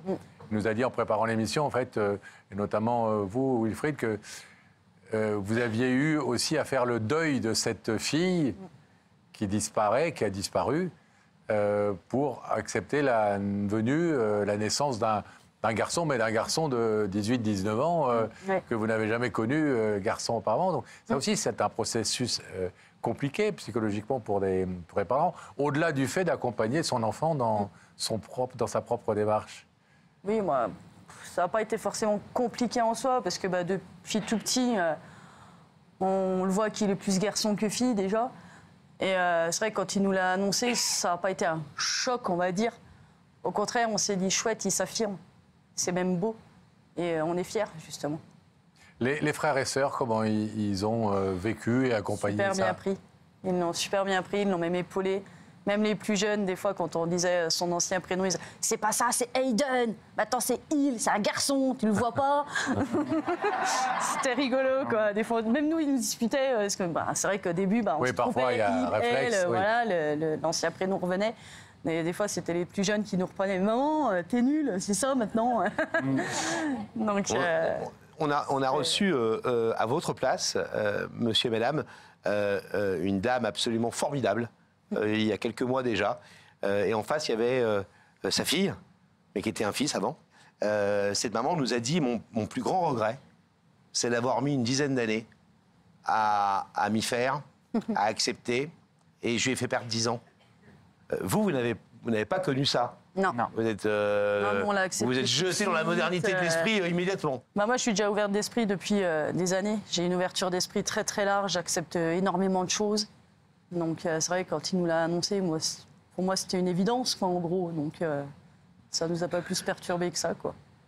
Même les photos, je regarde les photos, que ce soit les anciennes ou celles de maintenant, même avec les anciennes photos, quand je dis leurs prénoms, je dis ah non, mais je dis les nouveaux prénoms. Ouais. Il n'y a plus les anciens prénoms. Je vais vous poser une question, pas d'ordre intime, vous inquiétez pas, mais qui touche votre intimité intellectuelle, si j'ose dire. Est-ce que, honnêtement, et si vous êtes sans langue de bois, il y a eu une toute petite différence d'appréciation du sujet entre vous et vous?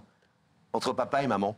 Est-ce qu'à un moment donné, il y a eu des discussions vraies, votre fils vous écoute, hein, alors peut-être qu'il connaît la réponse à ce que vous allez peut-être dire ou pas dire. Mais est-ce qu'il vous est arrivé de temps en temps qu'un de vous deux dise « T'es sûr qu'il ne fait pas une connerie? T'es sûr que c'est bien ?» Ce qu'on entend régulièrement, vous le savez, dans les débats publics sur le sujet. Est-ce que c'est pas un fantasme? Est-ce que c'est pas un fantasme au sens pas sexuel, mais un fantasme, un truc qui Non, on n'a jamais eu cette discussion-là. Vous avez toujours été totalement unis ouais. sur le sujet? Ah oui, totalement, oui. Il l'a annoncé à nous deux le jour où il l'a annoncé. De toute façon, on l'avait dit, d'accord, ok, on est parti. On fait les choses et puis on avance. C'est sa décision. Nous, on est là que simples parents qui accompagnent nos enfants. On a fait des enfants, c'est pas pour les avoir pour regarder pour nous. Ils sont là pour grandir, pour vivre leur vie. S'ils ne s'en sentaient pas comme il était avant et qu'ils sont maintenant notre fils, il fallait faire, il fallait avancer avec lui. Est-ce que vous avez l'impression que Hayden est plus heureux aujourd'hui que la jeune fille de 13, 14, 15 ans? Il a retrouvé la joie de vivre, il a retrouvé les yeux qui pétillent. Oui. Alors qu'avant, il était terne, il restait dans sa chambre, on le voyait quasiment pas. que maintenant, limite, il nous colle trop, presque. La preuve. Voilà. On est nombreux, je pense, à vous regarder ce soir et à dire que vous êtes quand même des gens uniques et malheureusement trop uniques et absolument formidables. Merci. Ça se voit dans votre attitude, dans votre dignité et j'allais dire dans vos yeux. On va vous demander de vous lever tous les deux face à ce rideau. Il y a Hayden de l'autre côté qui vous a fait la surprise de vous mettre à l'honneur ce soir sur le plateau. Non seulement vous, mais parce qu'il avait beaucoup de choses à vous dire, et notamment ce grand merci, mais aussi au travers vous à tous les parents qui savent accompagner ce processus compliqué qu'est la transition de genre, sans leur imposer leur point de vue, leur avis ou leur morale. On va vous laisser le retrouver de l'autre côté de ce rideau qui va s'ouvrir évidemment.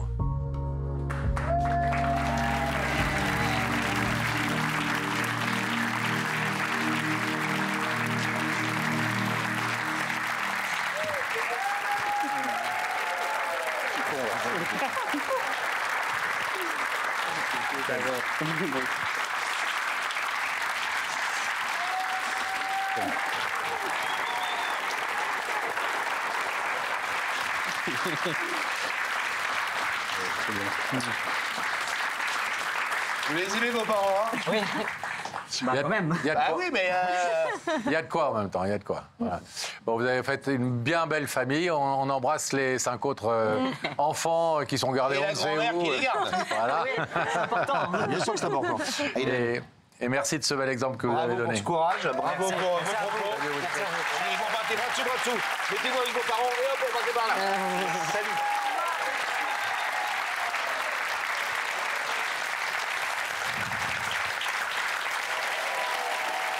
C'est le moment de découvrir une nouvelle histoire et Laurent, si je te dis Martine, est-ce que ça te évoque quelque chose? Martine? Martine TGV, place 84. Ah bah oui, place 84, bien sûr. Place 84, c'était Martine. Qui était rentrée dans le TGV mais il y a longtemps. Oui. Et elle avait vu un charmant garçon. Elle a passé 2h30 de TGV avec lui, sans qu'il ne se passe rien. Et puis quand même, bah, il s'est peut-être passé quelque chose.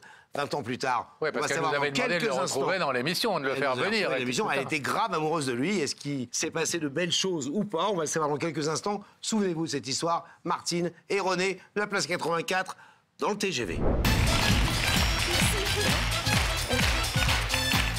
Comment ça va? Oh, Prenez place. Elle est tendue, Martine. Où elle est tendue, Martine? Ben, on y sera à moins, je crois. Hein? On y sera à moins. Vous avez agrippé ma main, là? Oui. Très tendu? Très.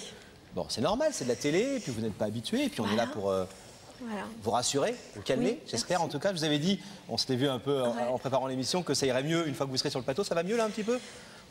On souffle. Ils sont tous gentils, ceux qui nous regardent également. Ils sont là pour écouter votre histoire. Alors, surtout que vous n'avez pas vraiment de raison d'être tendu parce que vous avez une très belle chose qui vous arrive dans votre vie. Vous êtes amoureuse, vrai ou faux? Oui, c'est une belle histoire, oui.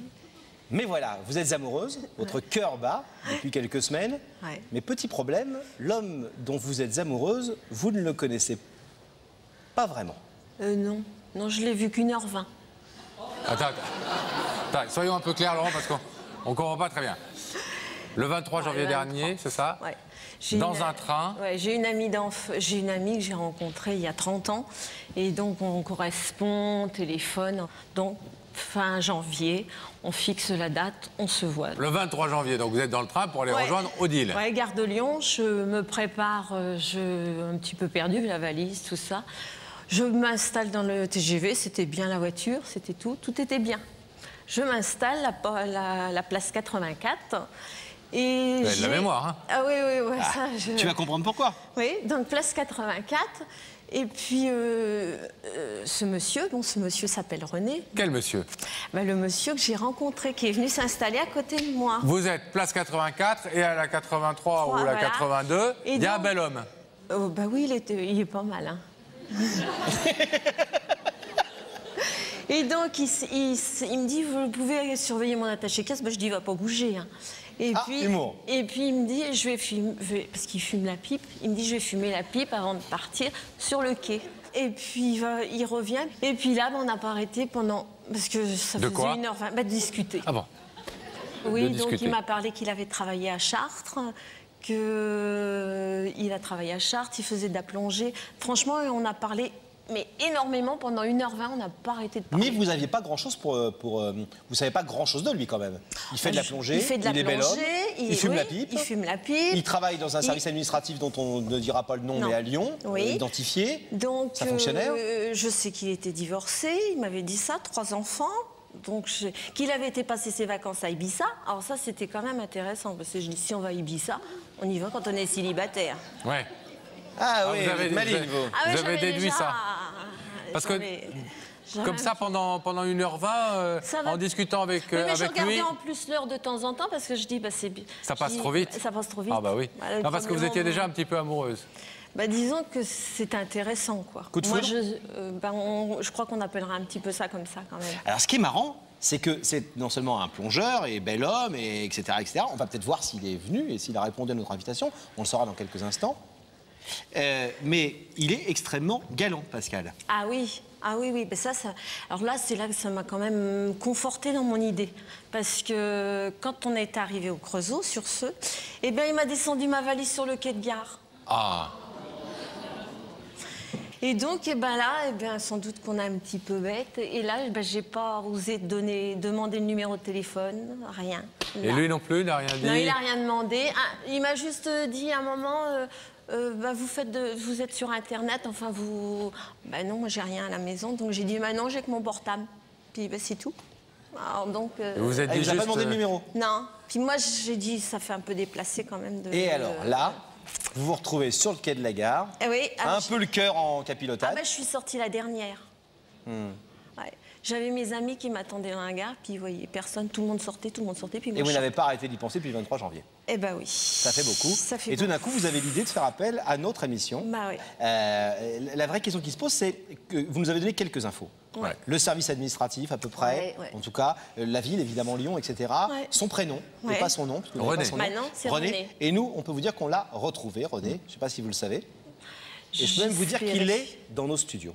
C'est vrai. Il est avec Rebecca. Je sais bon, on aurait dû attendre, on vient de nous annoncer. Il a accepté l'invitation de Rebecca, il est venu. Et donc vous allez pouvoir voir René dans quelques secondes devant vous. Est-ce qu'il va se rappeler de moi? Est-ce qu'il va se rappeler de vous? Alors qu'est-ce que vous êtes venu lui dire? Et ben, ce que je suis venue lui dire, c'est que le TGV, je l'ai pris, mais j'aimerais bien prendre un train plus loin, longue distance. Plus longue distance avec lui. Oui, voilà. Martine, vous êtes toujours bien déterminée pour cette rencontre? Tout à fait. J'aime bien aller jusqu'au bout des choses. Et puis j'ai dit, bon, bah là, moi, je saurai. Et puis, bon, bah, si... Déjà, j'espère qu'il va me reconnaître. Ouais. Bon, on l'espère aussi. Vous aviez la même coupe de cheveux? Non, c'était pire. C'était pire? Ouais. Pourquoi pire? Vous êtes très bien, là. C'est la coloration, là, je suis bien. Ouais.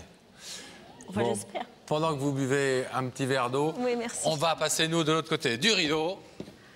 Et nous allons accueillir René, qui se trouve donc... Excuse-moi Pascal, j'arrive. Oh là là. Non, mais je t'attends. Me voilà. René qui est aux côtés de Rebecca, c'est ce qu'on vient de nous dire. En tout cas, on va en avoir la confirmation dans quelques petites secondes. Voilà, dès que le rideau sera refermé.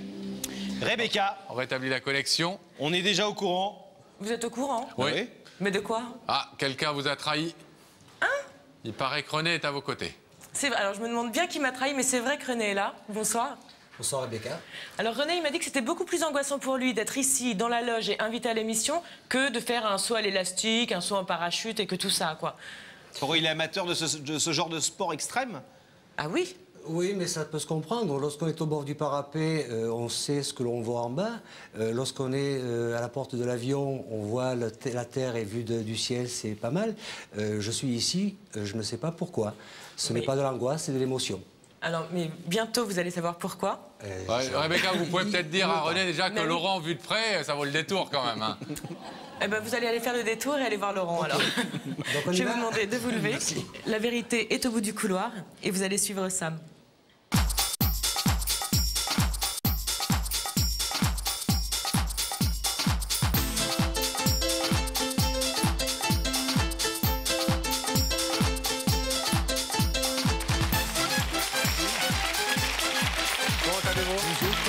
Ravi de vous rencontrer, je vous présente Laurent. Merci, asseyez-vous là. Prenez place, René. comme quelqu'un qui est presque au bord du parapet et puis qui va se jeter en espérant bien que l'élastique va tenir jusqu'au bout. Oh, il tiendra. Vous inquiétez pas. Ou que le parachute va s'ouvrir. Vous connaissez l'émission? J'ai dû voir une fois, bon. oui. Donc vous connaissez le principe, etc. Oui. Il n'y a que des bonnes nouvelles. Par contre, c'est la première fois que je passe. Ah oui, sinon on serait... On s'en souviendrait. On s'en souviendrait. René, Merci. vous savez que, donc, selon le principe de cette émission, quelqu'un est de l'autre côté de ce rideau. C'est une personne qui veut vous parler, qui veut vous dire quelque chose d'important. Sur le principe, j'ai compris à peu près ça. Donc, et je ferai... vous n'avez aucune idée de qui a pu vous inviter? Pas vraiment, non, pas vraiment. Je cherche, mais je ne Vous cherchez pas.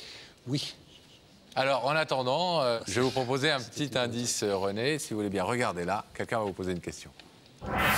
René, est-ce que tu crois que la chance est un voyage qui se déroule en première classe?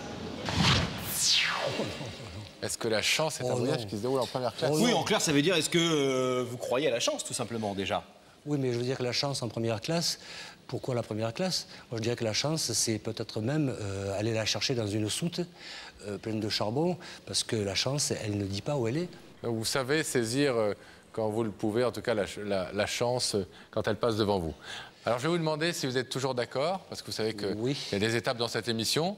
Vous pouvez là, tout d'un coup, dire non, finalement, j'ai rentré à la maison. Ou vous pouvez dire... Ce qui ne serait pas conforme au personnage. Hein. Non, mais vous pouvez dire, effectivement, j'aimerais bien savoir qui est de l'autre côté du rideau. Je ne sais pas, finalement. Est-ce que vous êtes toujours d'accord, René, pour savoir qui est de l'autre côté de ce rideau? Qui vous a fait venir? Oui, bien sûr. Oui. Alors, regardez à nouveau cet écran. Et vous allez découvrir le visage de cette personne. Qui va rester silencieuse, cette personne. Hein.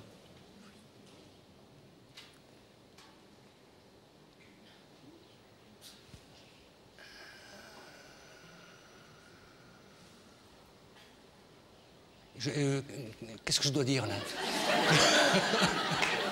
Ce que vous voulez.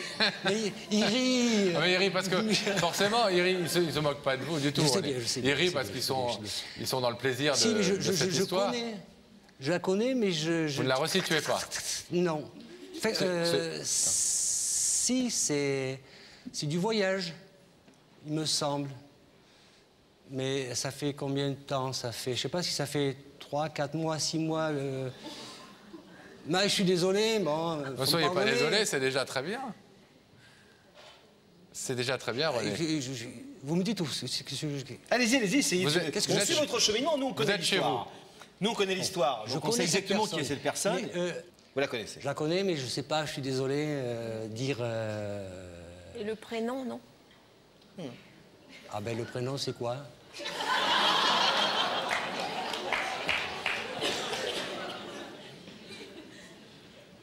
En tout cas, vous resituez ce visage. C'est comment son prénom? Martine. Martine. Martine. Bah Martine, qu'est-ce que vous faisiez? C'est Ibiza. Ibiza? Oui. Ça aurait pu, mais c'était pas Ibiza. C'est Santiago de Cuba. Où ça, Ibiza? Dans le sud. Mais oui, mais faire quoi avec elle à Ibiza? Ce serait quoi? Vous allez souvent là-bas? Non. Vous dansez? Oui. Non, mais j'étais là-bas pour apprendre l'espagnol. Ah. Enfin, on peut dire ça comme ça. Hein. Et donc vous l'auriez rencontré? Faire la fiesta. Vous l'auriez rencontré là-bas? Non, je suis une espèce de confusion mentale, là. C'est assez compréhensible. Qu'est-ce que vous faisiez? Oui, alors, voilà, j'aime bien que vous me posiez des questions. On fait très flic comme ça. Qu'est-ce que vous faisiez dans la nuit du 23? Qu'est-ce que vous faisiez le 23 dans la nuit du 23 au 26 dernier? Attendez, le 23 janvier dernier. Vous en souvenez ou pas? C'est un quel jour, Martine? C'était un vendredi. Un vendredi. Dans un TGV?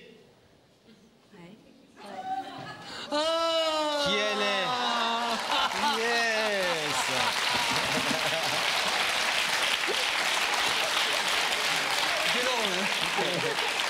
Attendez, c'est normal. Chartres. Ah, Martine. On fait pas ça, un truc comme ça quand même. Ah, je sais pas, mais bon. Ou tu me prépares, tu me passes un coup de fil. Mais non. Mais non. Attendez, comment? Elle n'a pas votre téléphone. Qu'est-ce qui se passe? Vous passez 1h20. Qu'est-ce qui se passe? On est dans le train, et quand on est dans le train, on s'ennuie. Généralement, on ne parle pas à son voisin. C'est vrai. Parce qu'on est trop sérieux, c'est exactement comme dans l'ascenseur. Oui. Vous avez remarqué? C'est vrai. Hein? Bon, là, je ne sais pas ce qui s'est passé. Elle m'a... Non, on a commencé à parler tout simplement. Et puis, vous avez sympathisé Voilà, elle faisait son premier voyage pour venir à Monceau-les-Mines. Alors, je ne sais pas si c'est... J'ai jamais su pendant tout le voyage, elle me l'a dit 10 fois, mais je n'ai jamais su, tu vois Martine, quand même, que maintenant les souvenirs reviennent. C'est vrai. Je n'ai jamais su à la fin du voyage si c'était le Creusot ou si c'était Monceau-les-Mines. Voilà. Comme ça, l'autre à côté. Et vous la tutoyez, là? Je lui dis tu? Oui. Bah, c'est pas grave. Peut-être. Et vous êtes tutoyé pendant cette heure et demie? Non, on s'est vous voyez. Martine. Est-ce que vous voulez savoir ce qu'elle est venue vous dire, Martine, ce soir? Parce que, quand même, vous vous souvenez quelque chose, vous êtes, paraît-il, descendu au Creusot. Oui. Vous lui avez porté sa valise. Oui. Elle a trouvé ça extrêmement galant et extrêmement rare de la part d'un homme, etc. C'est très bien. Là, c'est-à-dire que j'avais pensé que j'allais pouvoir lui piquer, mais... mais elle était trop lourde. Mais elle ne vous a pas demandé votre numéro de téléphone et vous non plus? Non. Pas eu le temps. Bon. Et donc, elle n'a pas votre téléphone, elle avait 2-3 informations sur vous. Je lui avais promis de l'appeler, parce qu'elle m'a donné dans sa société, et puis je ne l'ai pas fait, parce que le quotidien nous entraîne, vous savez ce que c'est. Oui, bien sûr. Mais Martine, elle, quand elle a quelque chose dans la tête... Elle l'a pas ailleurs. Est-ce que ça vous fait plaisir de la voir? Oui, bien sûr, bien sûr. Non, mais alors par contre, Martine, je suis vraiment confus de ne pas m'être remémoré ce souvenir inoubliable. Vous l'avez vu, 1h20. Oui. Non, mais ça y est, ça revient. René, c'est clair. Est-ce que vous voulez savoir ce que Martine est venue vous dire, René, ce soir? Oh, bien sûr. Alors, oui. Attendez, nous voyageons ensemble pendant 1h20, et pendant 1h20, elle n'a pas eu le temps de me le dire. Il faut bien qu'elle puisse me le dire aujourd'hui. D'accord. Exactement. Pas mal. Martine, c'est à vous. C'est à vous, Martine, vous avez la parole. Il est plus à l'aise que moi. Hein. C'est pas se fier aux apparences. Eh bien, bonjour René. Et bonjour Martine. Merci d'être venu. Donc, ce que je viens vous dire aujourd'hui, c'est que j'ai passé vraiment, c'est vrai, 1h20 agréable en votre compagnie. Et donc, cette heure-20, elle a passé énormément à une vitesse folle. TGV. Oui, c'est ça.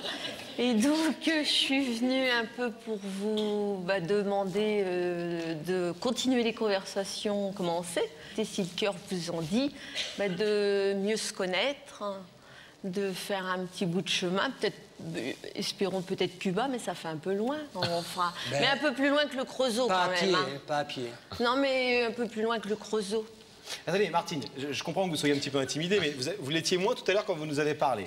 Vous nous avez carrément parlé, excusez-moi de le dire, je me fais un peu votre avocat 2 secondes, mais votre porte-parole en tout cas, et je parle sous votre contrôle, que vous avez eu un vrai petit coup de cœur pour René. C'est vrai. Oui, c'est vrai. C'est vrai. Vous ne souhaitez pas simplement partir en voyage sac à dos avec lui mais le bout de chemin veut dire, il est un petit peu entre guillemets, le bout de chemin, c'est mieux se connaître. Et, voilà. Mais il faut d'abord mieux se connaître. Et voilà. Donc... Alors attendez, vous avez entendu ce que vient de dire Martine. Oui. D'accord. Déjà, est-ce que ça vous surprend? Comme ça, quelqu'un que vous avez rencontré 1h20 dans votre vie, est-ce que ça vous est déjà arrivé d'avoir une femme qui vous dit je vous ai rencontré 1h20 et... Vous ne seriez pas surpris par une telle aventure? Extrêmement. Moi, je serais surpris par beaucoup de gens qui viennent ici. Je suis surpris agréablement parce que nous avons fait pendant 1h20 un voyage qui a été très agréable, Martine, parce qu'on se dit des choses, même si ce n'est pas des choses très importantes. Et que donc... 1h20 agréable. J'aime bien ça, oui. Bon. Mais... Je vais vous demander de vous lever. Voilà. Parce que c'est une émission où les symboles sont importants. Ce rideau, c'est le symbole du oui ou du non. Vous pouvez le laisser fermer si vous ne souhaitez pas, ce soir, répondre oui à Martine. Et vous pouvez l'ouvrir si ce qu'elle vous a demandé vous agrée. Donc maintenant, René, vous avez entendu la demande de Martine, elle est claire. Est-ce que vous désirez... papoter, mais pas que papoter. Ouvrir ce rideau. Ça ne vous regarde. Vous ne direz pas. Non, c'est ouvrir le rideau. Par où il s'ouvre le rideau? Ah mais c'est... Il suffit de dire oui et il s'ouvre. Ah, c'est pas vous. Non, c'est moderne la télé. C'est pas vous qui devez aller l'ouvrir en coulisses. Vous dites oui ou vous dites non. Si vous dites oui, il s'ouvre. Si vous dites non, il restera comme ça et je vous raccompagne tranquillement. C'est mon dernier mot. Jean-Pierre. Ouvrez le rideau. Waouh, on ouvre le rideau. Allez-y, c'est vous qui allez.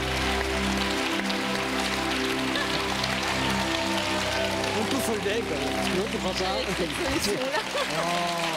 Si, t'inquiète, tu peux la faire toi-même. Je te dis tout, hein. Eh ben oui. Merci. Je ne sais pas quel bout de chemin vous allez faire ensemble. On le souhaite long, mais ça, c'est votre liberté à chacun. Et puis ça ne vous empêchera pas d'être heureux, même si le chemin n'est pas très long. Mais en tout cas, vous faites une sacrée pub pour la SNCF. Hein, parce que s'il se passe des choses comme ça dans le TGV, on va prendre le train plus souvent. Hein. Voilà. Bon, il est aussi beau que vous l'aviez imaginé? Oui. Ah, mais c'est maquillé, là. C'est le maquillage. Non, bon, en tout cas, vous allez bien ensemble, vous êtes très sympathiques tous les deux. Alors, on va vous laisser. Ça va faire mieux, ce vous que... Ouais, ça y est. Elle était stressée, je vous dis. Ah ouais, détendu là. Ouais. Alors, on va vous laisser faire ce que vous désirez faire, c'est-à-dire mieux connaissance. Au revoir. Merci. Quelque chose, Monceau, Chartres, et mieux vous découvrir. Monceau-les-Mines. Au revoir. Salut. Au revoir. À quoi ça sert d'être ensemble si on n'est pas ensemble? C'est la pub de la SNCF qui sait à quoi ça sert d'être ensemble si on n'est pas ensemble. Alors, est-ce qu'ils sont ensemble ou pas ensemble? Ah ben ça, Pascal, on va le savoir l'année prochaine. Non. Le mois prochain, la semaine prochaine. Non, tout de suite. Demain. Tout de suite Dans en une heure. accueillant Martine et son mari. Mesdames et messieurs. Et son mari.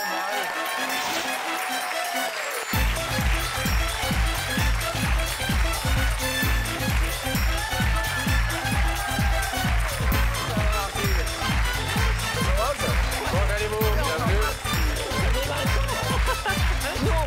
Bonsoir. Asseyez-vous sur les petites croix qui sont là. Voilà. Martine, vous sentez n'avez bon? pas changé. Merci. Ça va? Oui. Et moi pour lui? Eh, attendez, Martine. Oui. Ah. C'est pas René? Mais non. C'est pas René. Non, c'est pas René. C'est pas René. C'est Gérard.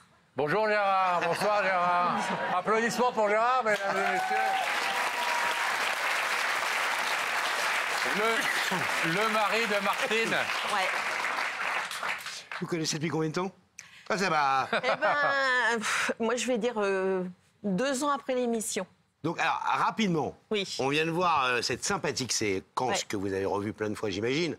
Oui. Vous aussi, je pense que la séquence de votre femme, vous en avez entendu parler, vous l'avez vue, c'était avant qu'elle vous connaisse, donc pas de problème. Oui. On vous en a parlé longtemps de cette séquence? Oui.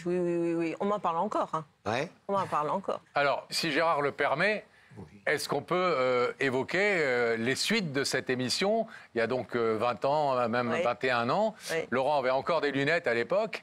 Et moi, j'étais encore jeune et beau. Et est-ce qu'on peut savoir qu'est-ce qui s'est passé avec René? Rien. Rien. Rien. C'est-à-dire que vous avez ouvert le rideau. Ouais, et rien. Il était 22-23 heures à la fin de l'émission. Ouais, et après, vous êtes partis chacun de votre côté. Ouais. Sérieux? Non, mais c'est ça. Vous n'avez même pas échangé un... Il s'est plus intéressé aux petites journalistes. Ah! De notre équipe à l'époque? Oui. Quel coquin, ce René! Oh, il était sympathique, René. Oui, non, il était très gentil. Mais bon, et on lui demandait rien de plus que d'être là. Voilà, mais il était là. Oui. Il était là, il a quand même ouvert le rideau. Il a ouvert le rideau, et puis voilà. Donc vous n'avez plus jamais eu de nouvelles de lui? Non, peut-être que je vais en avoir maintenant. Ah bah oui. Ça vous rappelez?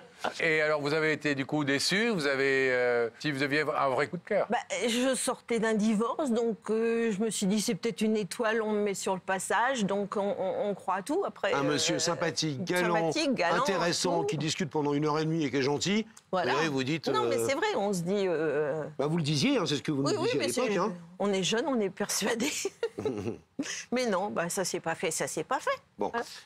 C'était quand même une démarche assez audacieuse. Oui. Mais grave courageuse. Courageuse, oui, avec de l'humour, etc. On voit qu'on va au-delà de nos réserves et on peut aller au-delà de nos peurs et faire limites, des choses que on se sent pas capable et on le fait quand même. Et donc Gérard, vous l'avez rencontré dans un avion, donc. Non, Gérard, on a quand même une histoire assez originale aussi parce que on avait une amie en commun. Et elle m'avait dit, tu sais, je te verrais bien, parce qu'il était séparé de sa compagne. Elle me dit, tu sais, je te verrais bien, tu ferais bien avec mon ami, franchement. Puis elle me donne son numéro de téléphone. Fait une date, comme on dit, enfin, elle organise, quoi. Ouais. Mais elle me donne son numéro de téléphone et moi, je le mets dans mes porte-photos, vous savez, où on met les photos. Et il reste pendant au moins 6 mois, ce numéro, comme ça, accroché, là. Et, devant vous, même pas caché? Non, devant moi, dans mon appartement. Et vous n'avez jamais appelé? Si, je l'ai appelé, mais le jour de la Saint-Gérard. Ah, pour lui souhaiter sa fête.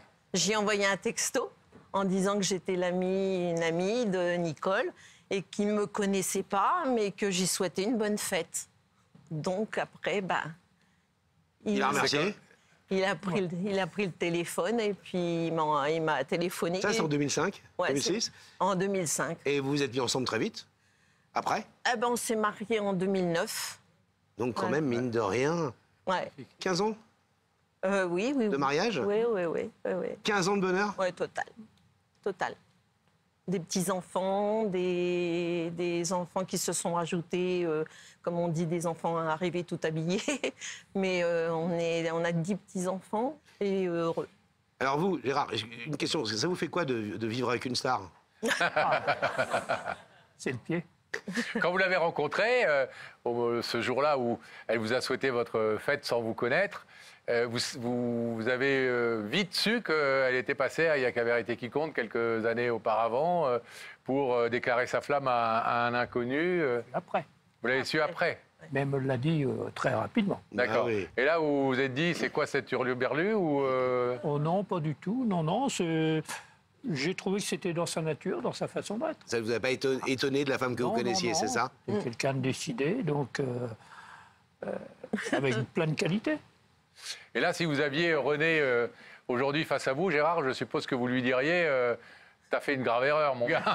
Exactement. Parce que vous, c'est comme le disait Laurent, avec sa calculette dans la tête, 15 ans de bonheur. Exactement.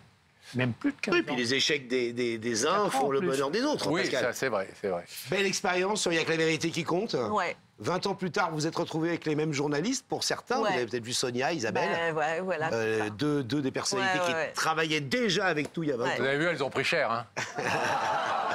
Par rapport à vous et à nous. Hein. Non, je les aime. La même ambiance? Oui, tout à fait. Même plaisir d'être avec nous? Ah, tout à fait. Bon. Tout à Donc fait. maintenant, Que des bons souvenirs. Maintenant, vous êtes deux stars de Il y a que la vérité qui compte. Il n'y a pas que Martine qui est... En tout cas... Non, mais... C'est mignon parce que depuis le début de la séquence, ils ne se sont pas lâchés la main. Nous aussi, on devrait faire les émissions comme ça. Là. Les amoureux? Oui. On va laisser repartir peut-être, Pascal. Je sais pas, on est quand même bien avec vous. Hein. Oui. Vous revenez dans 20 ans? Si on est là, on revient. Mais oui, vous serez là. Vous aurez pris votre retraite, vous. Mais grave. C'est gentil d'être... Non, mais attendez, nous, à côté de nous, Michel Drucker, c'est de la gnognotte. Je vous dis, moi, dans 30 ans, on est encore là. On est encore là dans 30 ans. Martine, Gérard, on vous fait plein de bisous. Merci d'avoir été sur le plateau. On va vous laisser repartir tranquillement, tous les deux en coulisses. Plein de bonnes choses dans cette étape. On sont là. Oui, c'est... Salut Martine. À bientôt. Salut Gérard, merci d'avoir été là. Attention, aidez votre femme. Cool. Ils sont mignons. J'adore ces séquences. Que sont-ils devenus? Ah ouais. Mais même les meilleurs moments, évidemment, doivent s'interrompre de temps en temps. Donc on va se quitter pour ce soir. Quand on se quitte, on refait un passage par la loge, Pascal, pour dire au revoir à Sam et à Rebecca. Et nous aussi, on vous dit au revoir. Bon. Vous êtes un peu rapprochés depuis le début de l'émission. Bah oui, évidemment. Ouais. Rebecca, vous savez ce qu'il vous reste à faire cette semaine, c'est de continuer, d'envoyer vos invitations, de vous déplacer aux quatre coins de la France. Et à chaque fois, c'est du bonheur pour ceux qui reçoivent l'invite, j'imagine. On le voit d'ailleurs. Et pour vous aussi. On vous retrouve la semaine prochaine, tous les deux, même jour, même heure, même chaîne, évidemment. Et on vous retrouve, vous aussi, qui êtes aussi fidèles à cette émission. Vous pouvez venir ici, hein.